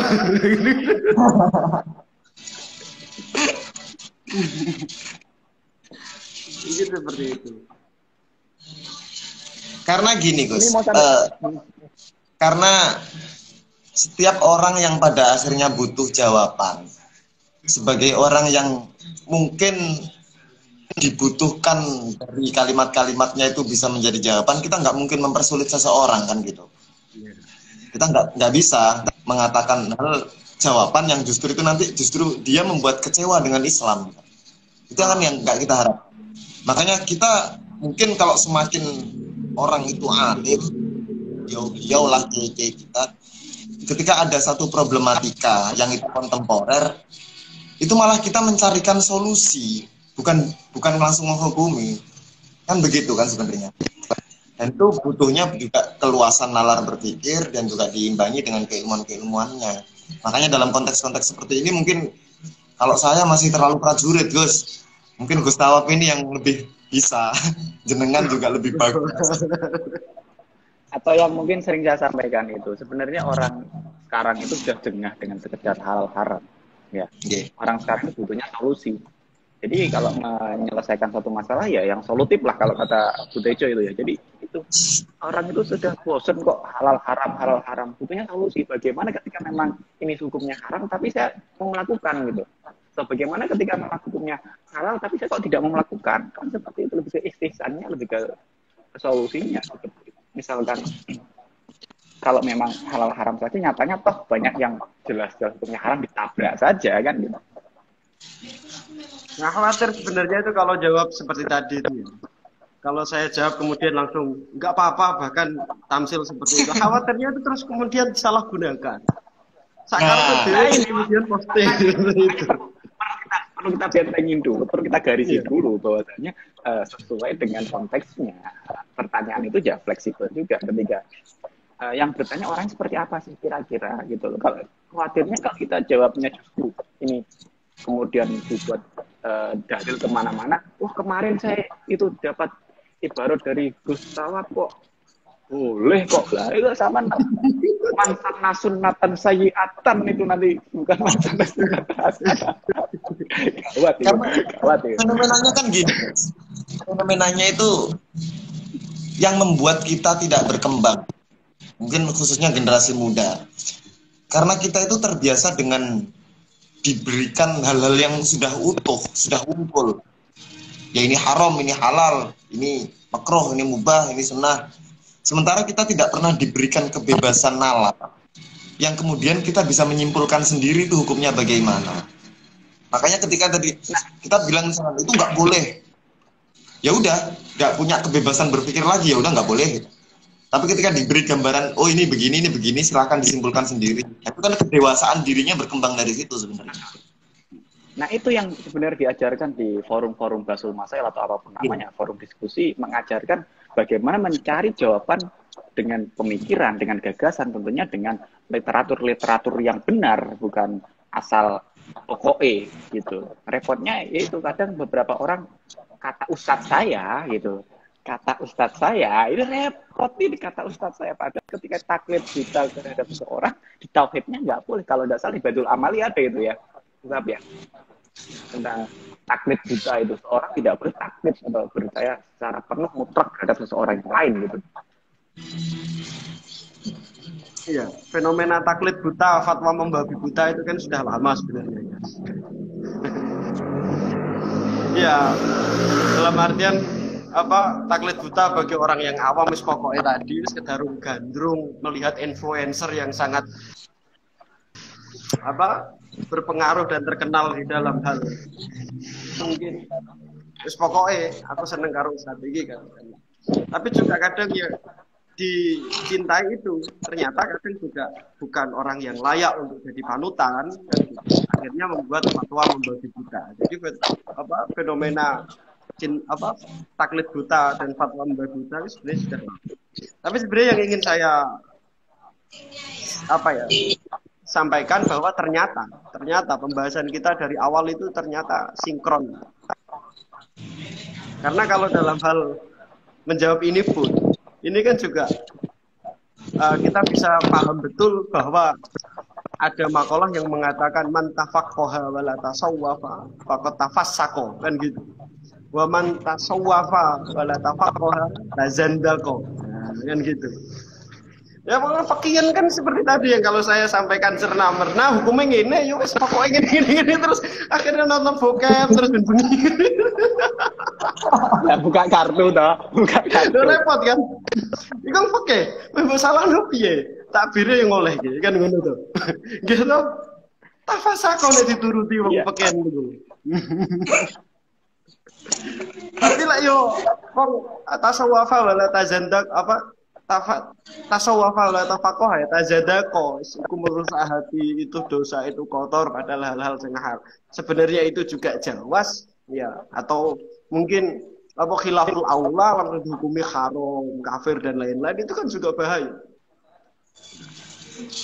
Itu atau keseimbangan antara tafakuh dan tasawuf, hati dan logika itu menjadi tema silaturahmi dan juga silatul ilmi kita malam hari ini sebenarnya. Silatul qahwah. Aku Silatul kopdar virtual lah. Iya.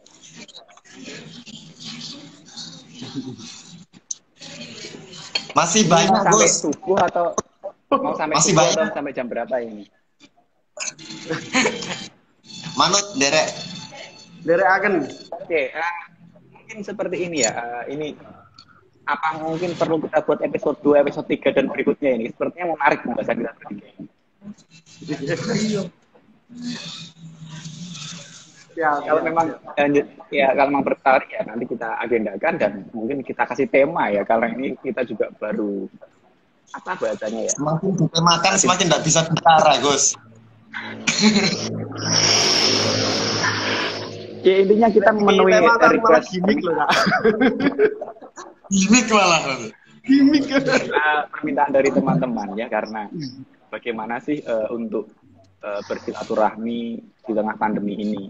Jadi memang awal niatan kita mengadakan acara hari ini adalah ya memang kita tetap bersilaturahmi di tengah pandemi ya dengan cara memanfaatkan teknologi. Salah satunya ya paling gampang live ya sekarang Instagram gitu. Kalau Zoom nanti ada yang mau masuk pakai ID dan sebagainya. Facebook nanti ada yang terlalu ramai dan sebagainya. Kemudian ya udahlah kita buat Instagram aja dan mohon maaf tadi juga memang sangat dadaan sekali untuk Gus Dehan untuk Gus Tawab ya, mohon maaf sekali lagi gambarnya belum bisa muncul tadi karena memang saya bingung tadi bikinnya siapa gitu terus fotonya terlalu ganteng-ganteng bingung tadi nilainya gitu.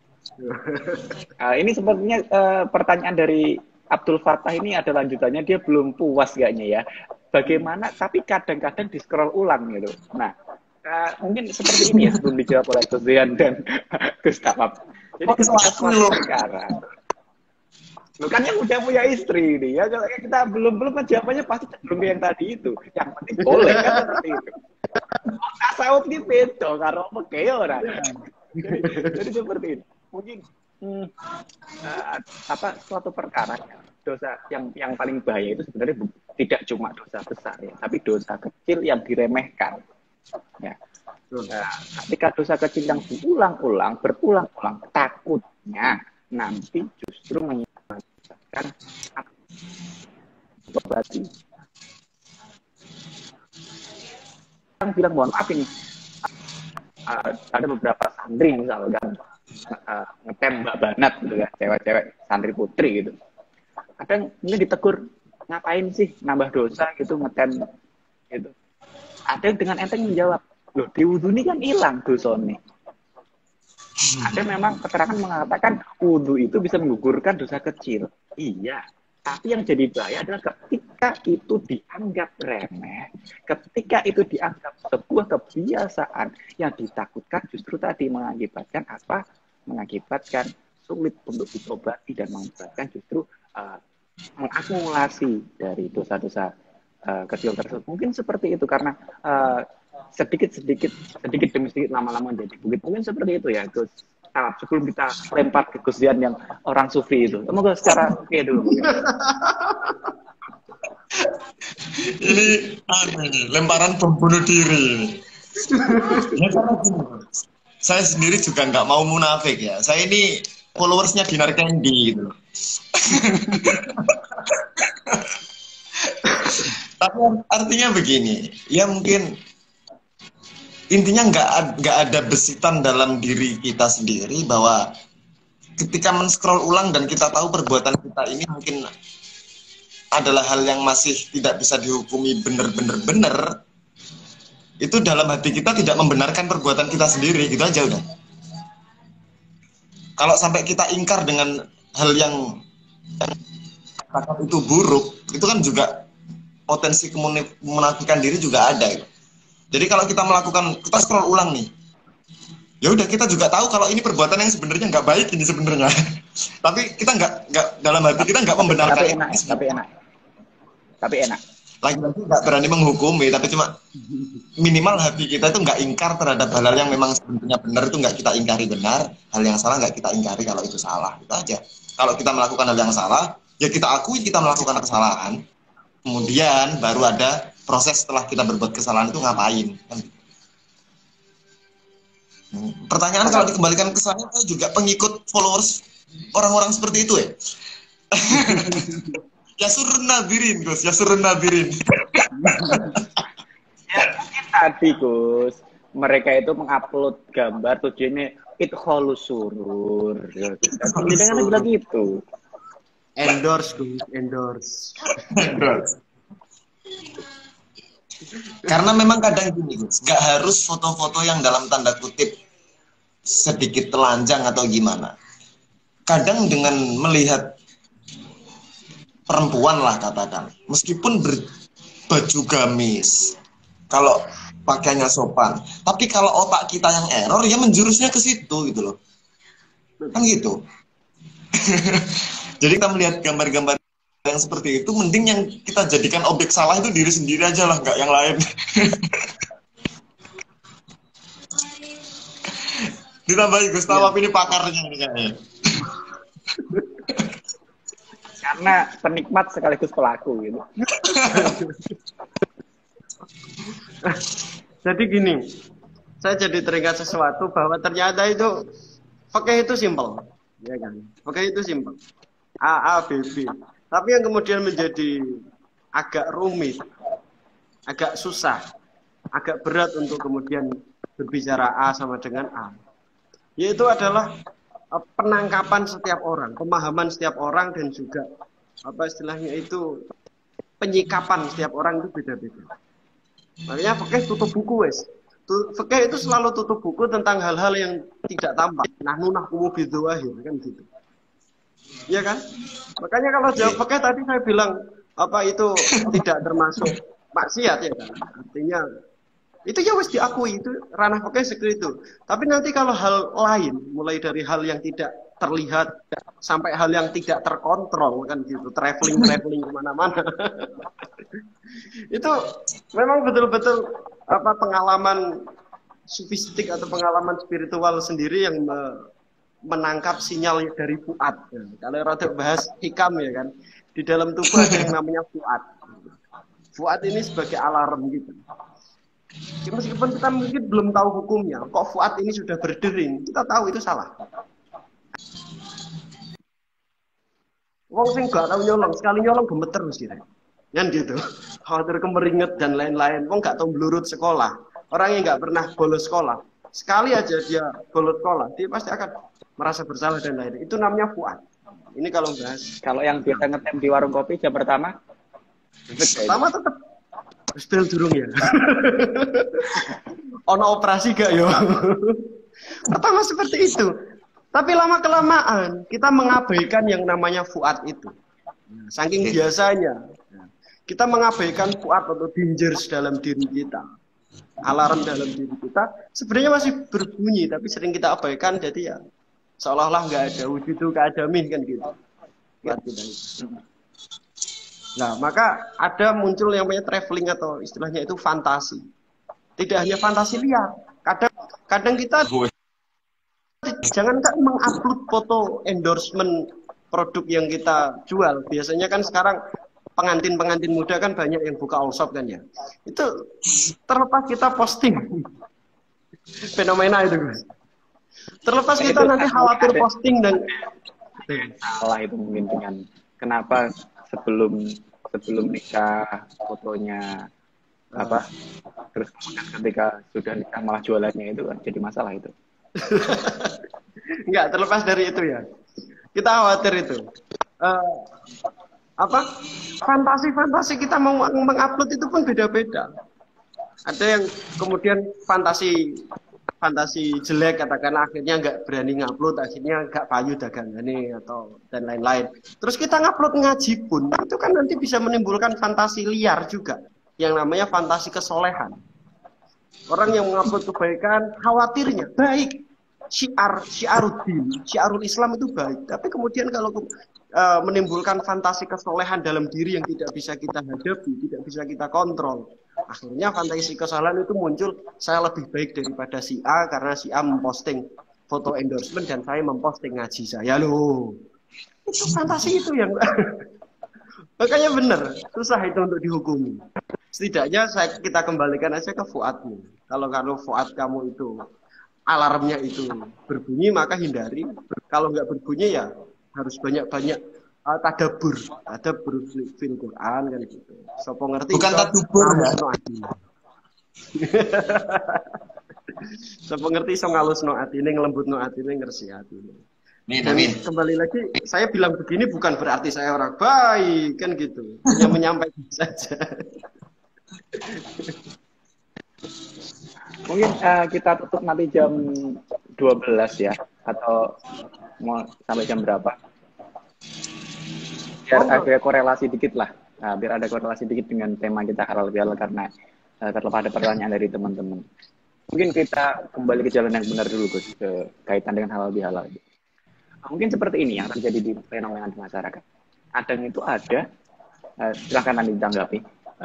Bagaimana ketika seseorang, misalkan orang tadi sudah meminta maaf terhadap seseorang, tapi orang yang dimintai maaf itu justru tidak mau memaafkannya. Nah, monggo silakan ditanggapi oleh Gus Dihan maupun Gus Tawab, monggo. Atau Gus Iip silakan, yang sudah bisa gabung lagi atau belum? Wah, itu Gus Iip itu berat itu. Gus Dihan itulah. Silakan. Terkait dengan yang menjadi anjuran itu kan, ketika ada perintah tentang meminta maaf itu kan sebagai hakul adami kita. Terkait dengan memaafkan itu sebenarnya hubungannya dengan hakul adami, juga dengan urusannya kita dengan Allah. Jadi sebagai manusia yang bersalah, yang mengakui kalau kita bersalah, tugas kita meminta maaf. Terkait dengan dimaafkan atau tidak itu kan di luar yang kita bisa usahakan. Makanya saya tadi mengatakan kita itu yang enak-enak aja lah, hidupnya jangan dipersulit gitu loh. Ketika kita itu mengupayakan apa yang bisa kita upayakan, yang nggak bisa diupayakan serahkan, gitu aja kan sebenarnya. Lah, sebagai pribadi yang harusnya memaafkan, berarti ketika kita dimintai maaf, ya lazimnya kita memaafkan. Gitu. Jadi terkait dengan tadi, kita kok meminta maaf kok kemudian tidak dimaafkan, yang penting kita sudah ada itikat untuk meminta maaf. Udah dipasrahkan ke Allah. Gusti, kula pun nyuwun ngapunten Gusti. Selanjutnya waktu dan tempat kami persilahkan. Monggo, Ustaz. Ya, nambahin sedikit terkait meminta maaf kan juga orang juga formalitas ya. Nyuwun sewu ya kan, copy paste ya kan, dapat kiriman dari teman kemudian di share ulang, di repost kan gitu. Itu betul-betul minta maaf atau enggak kan juga wallahu alam kan. Kalau hal seperti ini saya agak berat ya. Karena kadang gini, Allah pun mendengar lafal istighfar dari hambanya itu senang. Tapi kan kadang juga istighfar dalam keadaan maksiat itu kan kayak ngece kan gitu, istihza. Nah, padha karo ngene. Gus Jihan jaluk sepuro nang Gus Rifkil katakanlah. Tapi selalu mengungkit tentang pernikahan itu juga. Padha karo kita gembar-gembor nang arep wong bisu lho.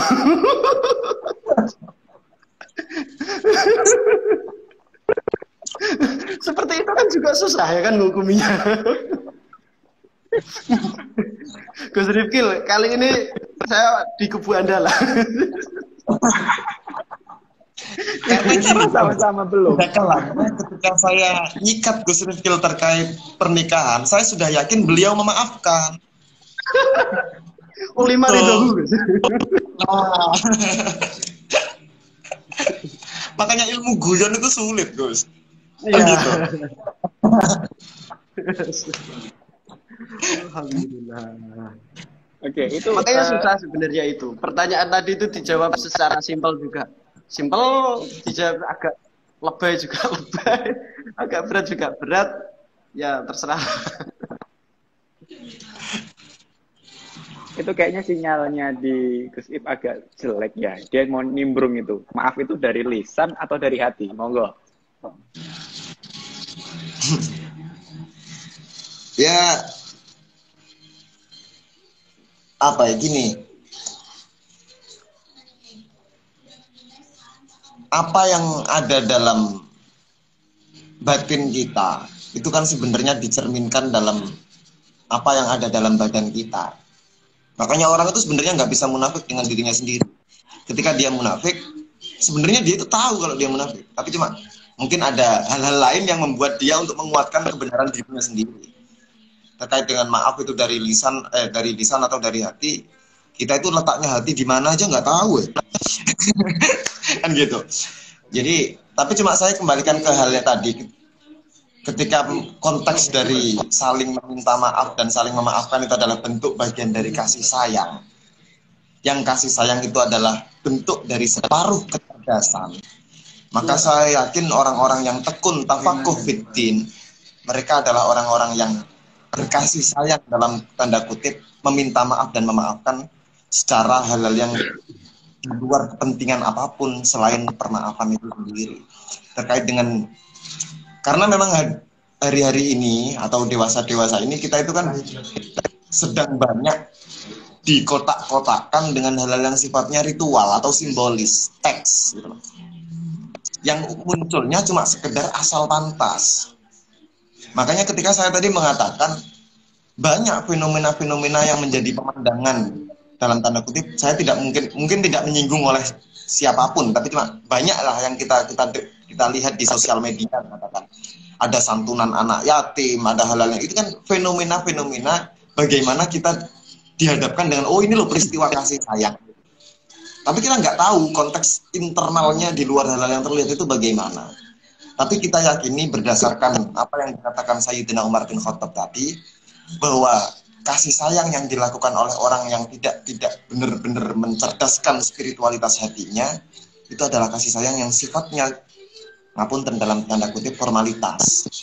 Dan kasih sayang yang seperti itu tentu masih jauh nilainya dengan hal-hal yang kita harapkan bersama-sama terkait dengan ketentraman, kedamaian hati, kebahagiaan, dan lain sebagainya.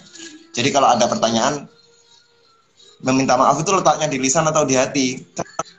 Ya kolaborasi. Kolaborasi. Lisan juga butuh mengucapkan. Di batin itu kan nggak bisa, Mas. Karena kita juga masih dengan yang lain yang itu diterjemahkan lewat lisan juga butuh. Tapi dengan dikuatkan oleh hati, ketulusan bagaimana kita memantapkan niat tersebut. Jadi kolaborasi. Kita nggak bisa memilih dan nggak bisa menebang pilih antar salah satunya. Tergantung konteks juga. Oke, dilanjut, Pak. Yang mungkin tambahannya kaitannya dengan maaf itu dengan tadi kalau Ghazyan menyampaikan ketulusan, keikhlasan ya. Kalau kita bicara ikhlas pun, kalau boleh saya tambah, ikhlas juga kita nggak ada takarannya, kita nggak bisa tahu apakah yang orang bilang saya ikhlas kok saya tulus kok, itu justru kadang menunjukkan ketidakikhlasan, ketidaktulusannya. Ya kalau menurut saya simpelnya kalau kita memang mau belajar ikhlas ya kita belajar dari surat Al-Ikhlas saja. Ketika di situ dikatakan surat Al-Ikhlas ternyata tidak ada satupun yang menyebut lafaz ikhlas. Nah, jadi kalau memang jenengan bilang saya ikhlas, saya tulus, saya ridho ya jangan disampaikan. Justru kalau jenengan bilang saya ridho, saya ikhlas, saya tulus itu sebenarnya sebuah pembelaan saja agar apa yang Anda lakukan ini diakui oleh orang lain. Coba itu sebuah keriduan, ketulusan, keikhlasan. Mungkin seperti itu. Sepakat tidak Gus Jihan dan Gus? Oke. itu hal yang susah, jadi ya sepakat aja. Karena kan memang betul-betul susah ya kan, mengukur keikhlasan diri sendiri, apalagi orang lain kan gitu. Tapi kalau saya menambah sedikit aja, lebih baik tetap disampaikan. Ya, seperti halnya Rasulullah itu mensunahkan nembak ya, bukan nembak istilahnya, mengutarakan rasa sayang. Rasulullah kan kalau suka seseorang sampaikan. Dalam kasus sahabat Mu'ad kan gitu. Mu'ad ini uhibbuk kan gitu. Dan lain-lain dan seterusnya. Tetap disampaikan, itu tetap mustahab. Talafulkan disampaikan secara langsung itu mustahab. Itu satu. Terus dua, nanti masalah ditalafulkan lagi, ada yang menguatkan lagi dalam dalam kitabnya Al-Ghazali kemarin itu, Ayyuhal Walad, kan dijelaskan bahwa ada 3 suara yang dicintai oleh Allah. Selain baca Al-Quran, suara ayam dan juga suara istighfar. Fisahat. Suara orang istighfar, suaranya hamba Allah yang sedang beristighfar di waktu sahur. Kan itu suara yang paling disukai oleh Allah. Kan gitu kan. Artinya tetap talafut itu lebih diutamakan. Itu terus juga tadi entah kenapa saya terbesit ingat satu bait nadom. Fussirul imanu bitasdiki wa nutku fihi khulfun bitahqiqi. Wa qila syartun kal amal wa qila bal syatrun kal islam masrohanna bil amal.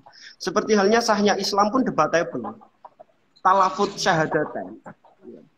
Itu termasuk bagian dari iman atau enggak? Nah, itu kan sebenarnya sudah mukhtalaf sejak dulu.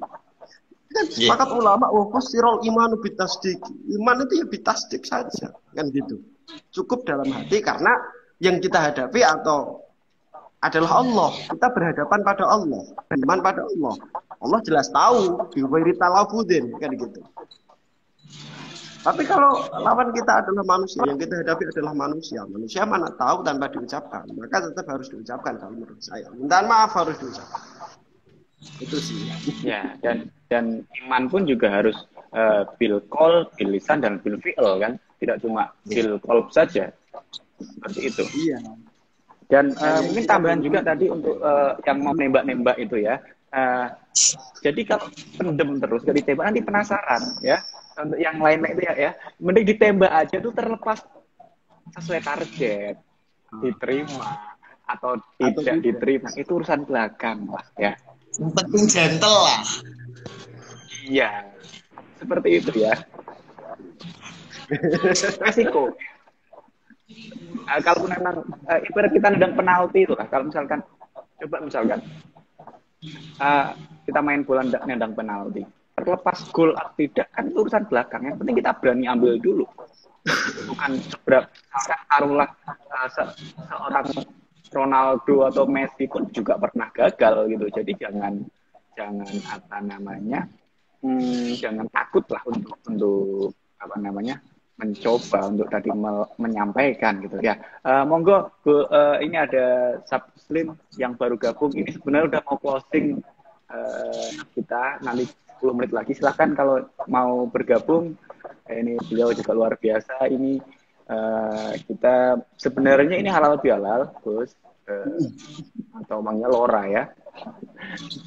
Cuma kita halal bihalal sing salah ngundang wong. Iya, ini benar, undangnya benar karena pertanyaan juga gak jauh-jauh dari ini semua gitu. Jadi mungkin sebelum kita closing di jam 12 karena jadi kaitannya dengan itu juga mungkin ada apa ya,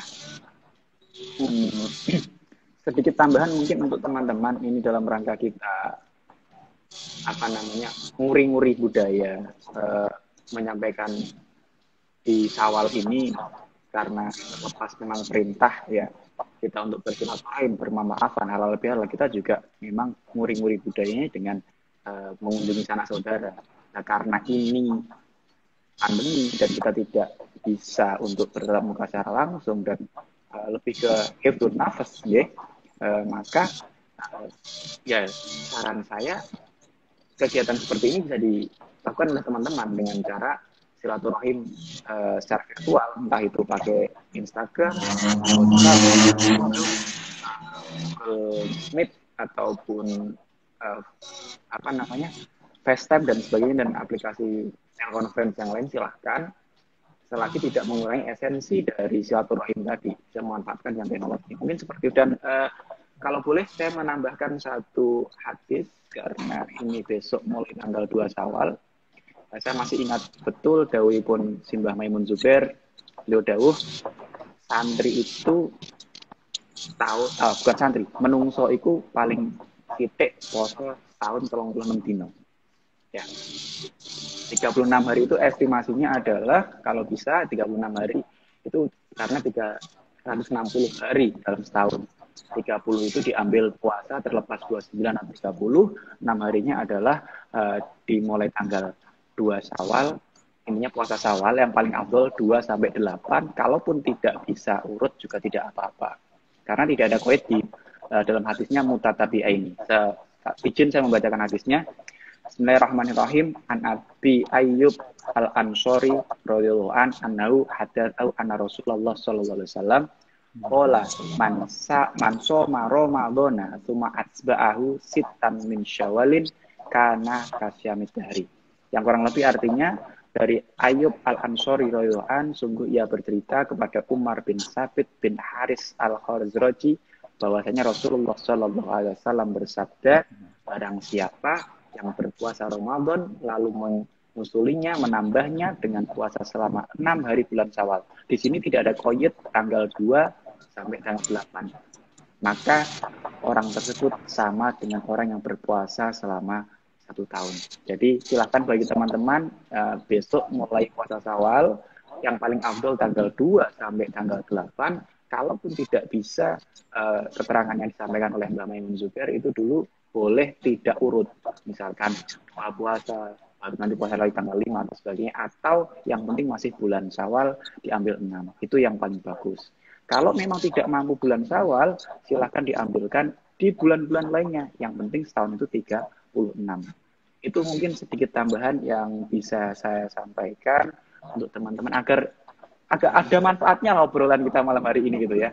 Ada amalan-amalan Syawal yang selain halal bihalal itu apa gitu, atau mungkin ada tambahan ijazah atau amalan dari Gus atau alat untuk bisa diamalkan oleh teman-teman yang lain. Kalau saya alhamdulillah ya Syawal mengistimewakan ini karena nyekeli dawuh pun Simbah Maimun gitu ya. Terlepas sesuai dengan hadis ini dan memang keterangannya banyak sekali, nanti ada kenapa 36, kenapa itu ada tambahnya karena yaitu kelipatan-kelipatan itu. Monggo, mungkin ada tambahan dari Gus Dian atau Gus Saf yang mau bagi-bagi ijazah, silakan. Bagi-bagi ijazah jadi bahasanya itu loh. Ya mungkin terakhir nggak banyak gini, mungkin kalau nggak, saya sifatnya bukan pembagi ijazah karena saya juga orangnya juga nderean saya ini Gus. Mungkin kalau dalam ranah puasa Gus Rifki ahlinya. Kalau saya ini rada ampun, dikai ibadah poso ini rada ampun. Soalnya Gus niku dalam rangka wijaun Gus. Saumnya dalam rangka wijaun. Menungso setelan model kula ngeten iki. Poso niki ibadah rada ampun kula Gus. Tapi gini, ternyata sepanjang pemahaman kita bersama terkait dengan banyaknya hal-hal yang sifatnya ibadah dalam kehidupan ini, pada kuncinya ibadah itu hanya ada 2 kategori. Ada ibadah itu yang namanya syatrul iktisab, sama ada yang namanya syatrul ijtinab. Kalau dalam rukun Islam katakan, mulai dari syahadat, sholat, puasa, zakat, haji, semuanya ini bersifat syatrul iktisab, melaksanakan sesuatu, kecuali puasa. Kecuali puasa yang bersifat syatrul ijtinab. Syahadat, bagaimana kita bertalafut tadi seperti yang ikhtilafat tadi, bagaimana sholat juga kita mulai dari takbiratul ihram sampai salam, zakat kita juga ikhraj, mengeluarkan, haji juga kita ada rukun-rukunnya mulai tawaf dan sebagainya, semuanya sifatnya melaksanakan. Tapi ketika sudah jatuh pada puasa, ini kita ngapain coba sebenarnya? Ya kan? Artinya syatrul ijtinab, kita nggak disuruh ngapa-ngapain sebenarnya malah. Makanya imsak, menahan. Dan itu terbukti Allah sendiri yang mengatakan saumli, puasa itu untukku. Lah, kalau ditelaah dengan lebih jauh lagi, malah sebenarnya ibadah-ibadah yang sifatnya syatrul ijtinab inilah yang sulit kita laksanakan. Ibadah yang perintahnya kita tidak disuruh ngapa-ngapain, ini malah sulit gitu. Karena dalam sedekah misalkan, kita mengeluarkan sedekah, infak, siapa sih yang nggak bisa ke masjid? Tapi adanya rasa sombong ini, dari ini kan kita nggak bisa. Kita ngapain? Coba jangan jadi manusia yang sombong. Itu kita ngapain coba? Ya kan? Lah, pada akhirnya justru ibadah-ibadah yang sifatnya syatrul ijtinab inilah yang rawan potensinya masuk dalam ibadah-ibadah yang selama ini kita laksanakan secara syatrul iktisab. Mungkin ini telaah diri saja, mungkin diantara fadilah dari tafakur setelah kita melaksanakan Ramadan sebelumnya, mungkin setelah ini kita sambil sama-sama lah saling mengingatkan bahwa semua ibadah itu bagus, tapi syatrul ijtinab ini rawan potensinya masuk dalam segala lini ibadah. Dan ayo PR-nya ke sini sama-sama, karena terbukti ketika perintah itu justru tiba dengan nada tidak ngapa-ngapain, itu justru malah lebih susah. Kita itu repot kan sebenarnya. Alafu minkum. Saya mohon maaf lahir batin minal aidin wal faizin wal makbulin kullu am wa antum wa nahnu bi khair wa afiyah. Assalamualaikum warahmatullahi wabarakatuh. Gustaf, kalau saya sebenarnya apa ya?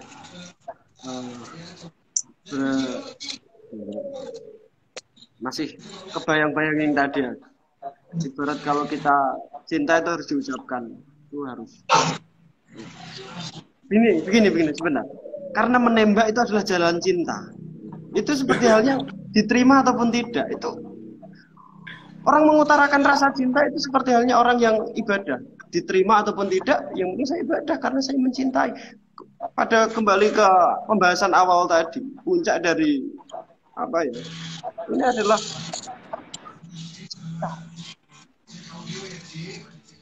apa ya? Al-mahabbah ainul ibadah kalau kata Ajaluddin. Syekh Abdul Qadir Al-Jilani. Al-mahabbah ainul ibadah. Jadi penghambaan itu berdasarkan cinta. Pun demikian siam, puasa itu juga harus berdasarkan rasa cinta. Terserah Allah menerima ataupun tidak, kita nggak boleh kepedean. Saya sudah puasa, terus kita langsung pede Allah menerimanya. Yang jelas pastikan kalau kita melakukan ibadah itu kita hadirkan kesadaran kita, awareness, ya gitu, sebenarnya bangun, awareness. Sadar betul kita sedang menghamba. Dalam jalan penghambaan kita ya ibadah gitu. Maka kalau tadi kata Gus Jihad, kalau menilai Gus Rifkil adalah ahli puasa, ya saya setuju. Memang ahli puasa lisyain kan gitu. Lisyain mah. Sebenarnya saya terharu loh mendengar Gus Rifkil tadi bilang terharu betul. Itu sangat dari hati betul itu.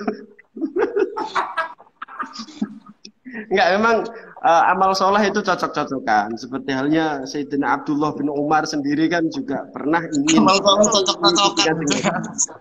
Nah, ibadah amal baik kan cocok-cocokan kan. Ada yang cocoknya itu sholat witirnya 11 rakaat, ada yang kan gitu tuh. Jadi amal soleh itu cocok-cocokan. Ono wong gak duwe duit tok apa mengklaim dirinya sebagai apa infakers atau orang yang ahli infak kan juga. Jadi memang betul ibadah itu cocok-cocokan. Kalau kita ya terlepas dari cocok-cocokan, kalau seingat saya juga dari Mbah Maimun, setidaknya kita pernah melakukan itu. Nah, kan gitu. Nggih kayak gitu. Setidaknya kita pernah melakukan itu. Jangan sampai nggak pernah, karena itu juga syariat dari Rasulullah SAW. Kan gitu. Kembali lagi, kalau cinta ya utarakan. Bukan diselatankan ya? Alasan gak ngutarakan ini poso. Gak apa-apa, aku kuat, aku poso. Pun demikian nikah itu juga tetap ibadah kan ngoten to Kak. Tetap harus ditunaikan. Raketang sekali seumur hidup. Kan Itu dalam dari rangka Abu aghaddu lil basar wa ahsanu lil farj. iya. Enggak, tadi sebenarnya ngomong gitu itu biar nggak terkesan wongnya posonan. Malah jadi bunuh diri. Menyentuh banget ya Kak. Ya, sugeng riyadi sedaya. Mugi-mugi amal kita ditampa kalih Allah Subhanahu wa taala. Kesairan-kesairan itu ditampa. Terlepas nopo ibadah-ibadah yang istilahnya monumental seperti ini atau istilahnya eksidental, tidak setiap hari pun semoga ini bisa ada asarnya bagi kita. Amin. Itu sih harapan saya. Semoga Allah menerima puasa kita, ibadah kita, sholat Amin. kita, zikir kita di bulan Ramadan, dan silatul ilmi, silaturahim ini semoga langgeng ila yaumil akhir. Amin Allahumma amin. Silatul mahabbah. Ya. Ini jalan cinta kita ya. Jalan cinta santri kan begini tuh. Ya aku seneng Mas Gus Rifkil ini gimana ya? Kalau saya melihat di warung-warung kadang Gus kumpul itu hanya membicarakan hal-hal yang nggak penting. Kalau di sini luar biasa.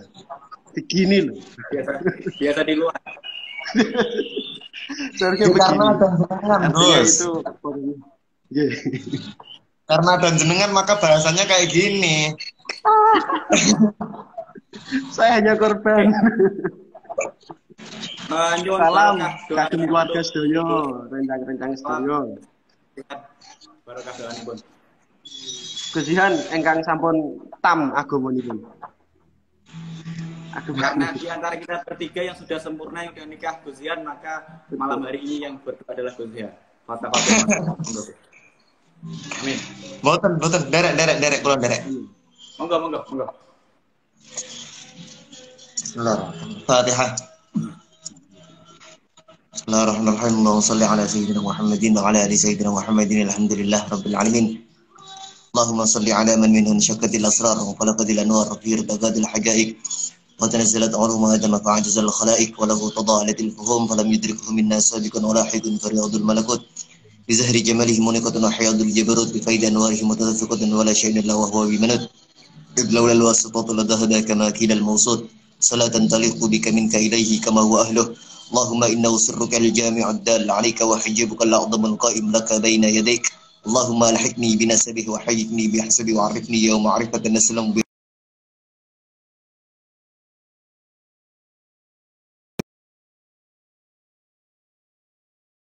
حارق العدية وانصرني من أوحال التوحيد واغرقني في عين بحر الوحدة حتى لا أرى ولا أسمع ولا أحس إلا بها واجعل اللهم الحجاب الأعظم حياة روحي وروحه سر حقيقته وحقيقته جامع علمي بتحقيق الأول يا أول يا آخر يا ظاهر يا باطن اسمع نداءنا يا الله بما سمعت به نداء عبدك زكريا عليه السلام انصرني بك لك وأيدني بك لك واجمع بيني وبينك وحل بيني وبين غيرك الله إن الذي فرض عليك القرآن لرادك إلى معاد ربنا آتنا في الدنيا حسنة وفي الآخرة حسنة وقنا عذاب النار رب من لدنك رحمة وأنا يا الله من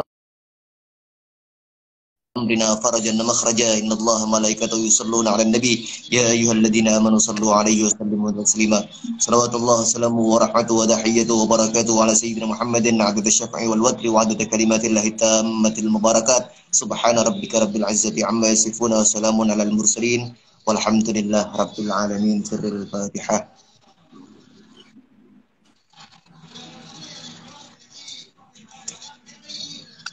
Tahtimipun besok.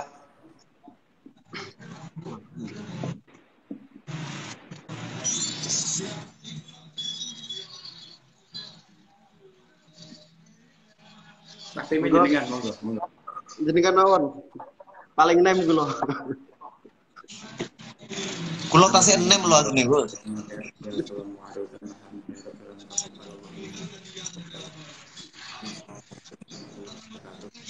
Terima kasih Gus Jihan. Mohon maaf lahir batin Gus. Ustaz, mohon Nggih. maaf lahir batin. Untuk teman-teman yang nyimak mulai awal sampai akhir atau yang cuma numpang lewat aja, semua yang udah bergabung atau menyimak di platform yang lain. Sekali lagi kita menyampaikan selamat Idul Fitri 1 Syawal 1442 Hijriah. Mohon maaf lahir batin. Wassalamualaikum warahmatullahi wabarakatuh.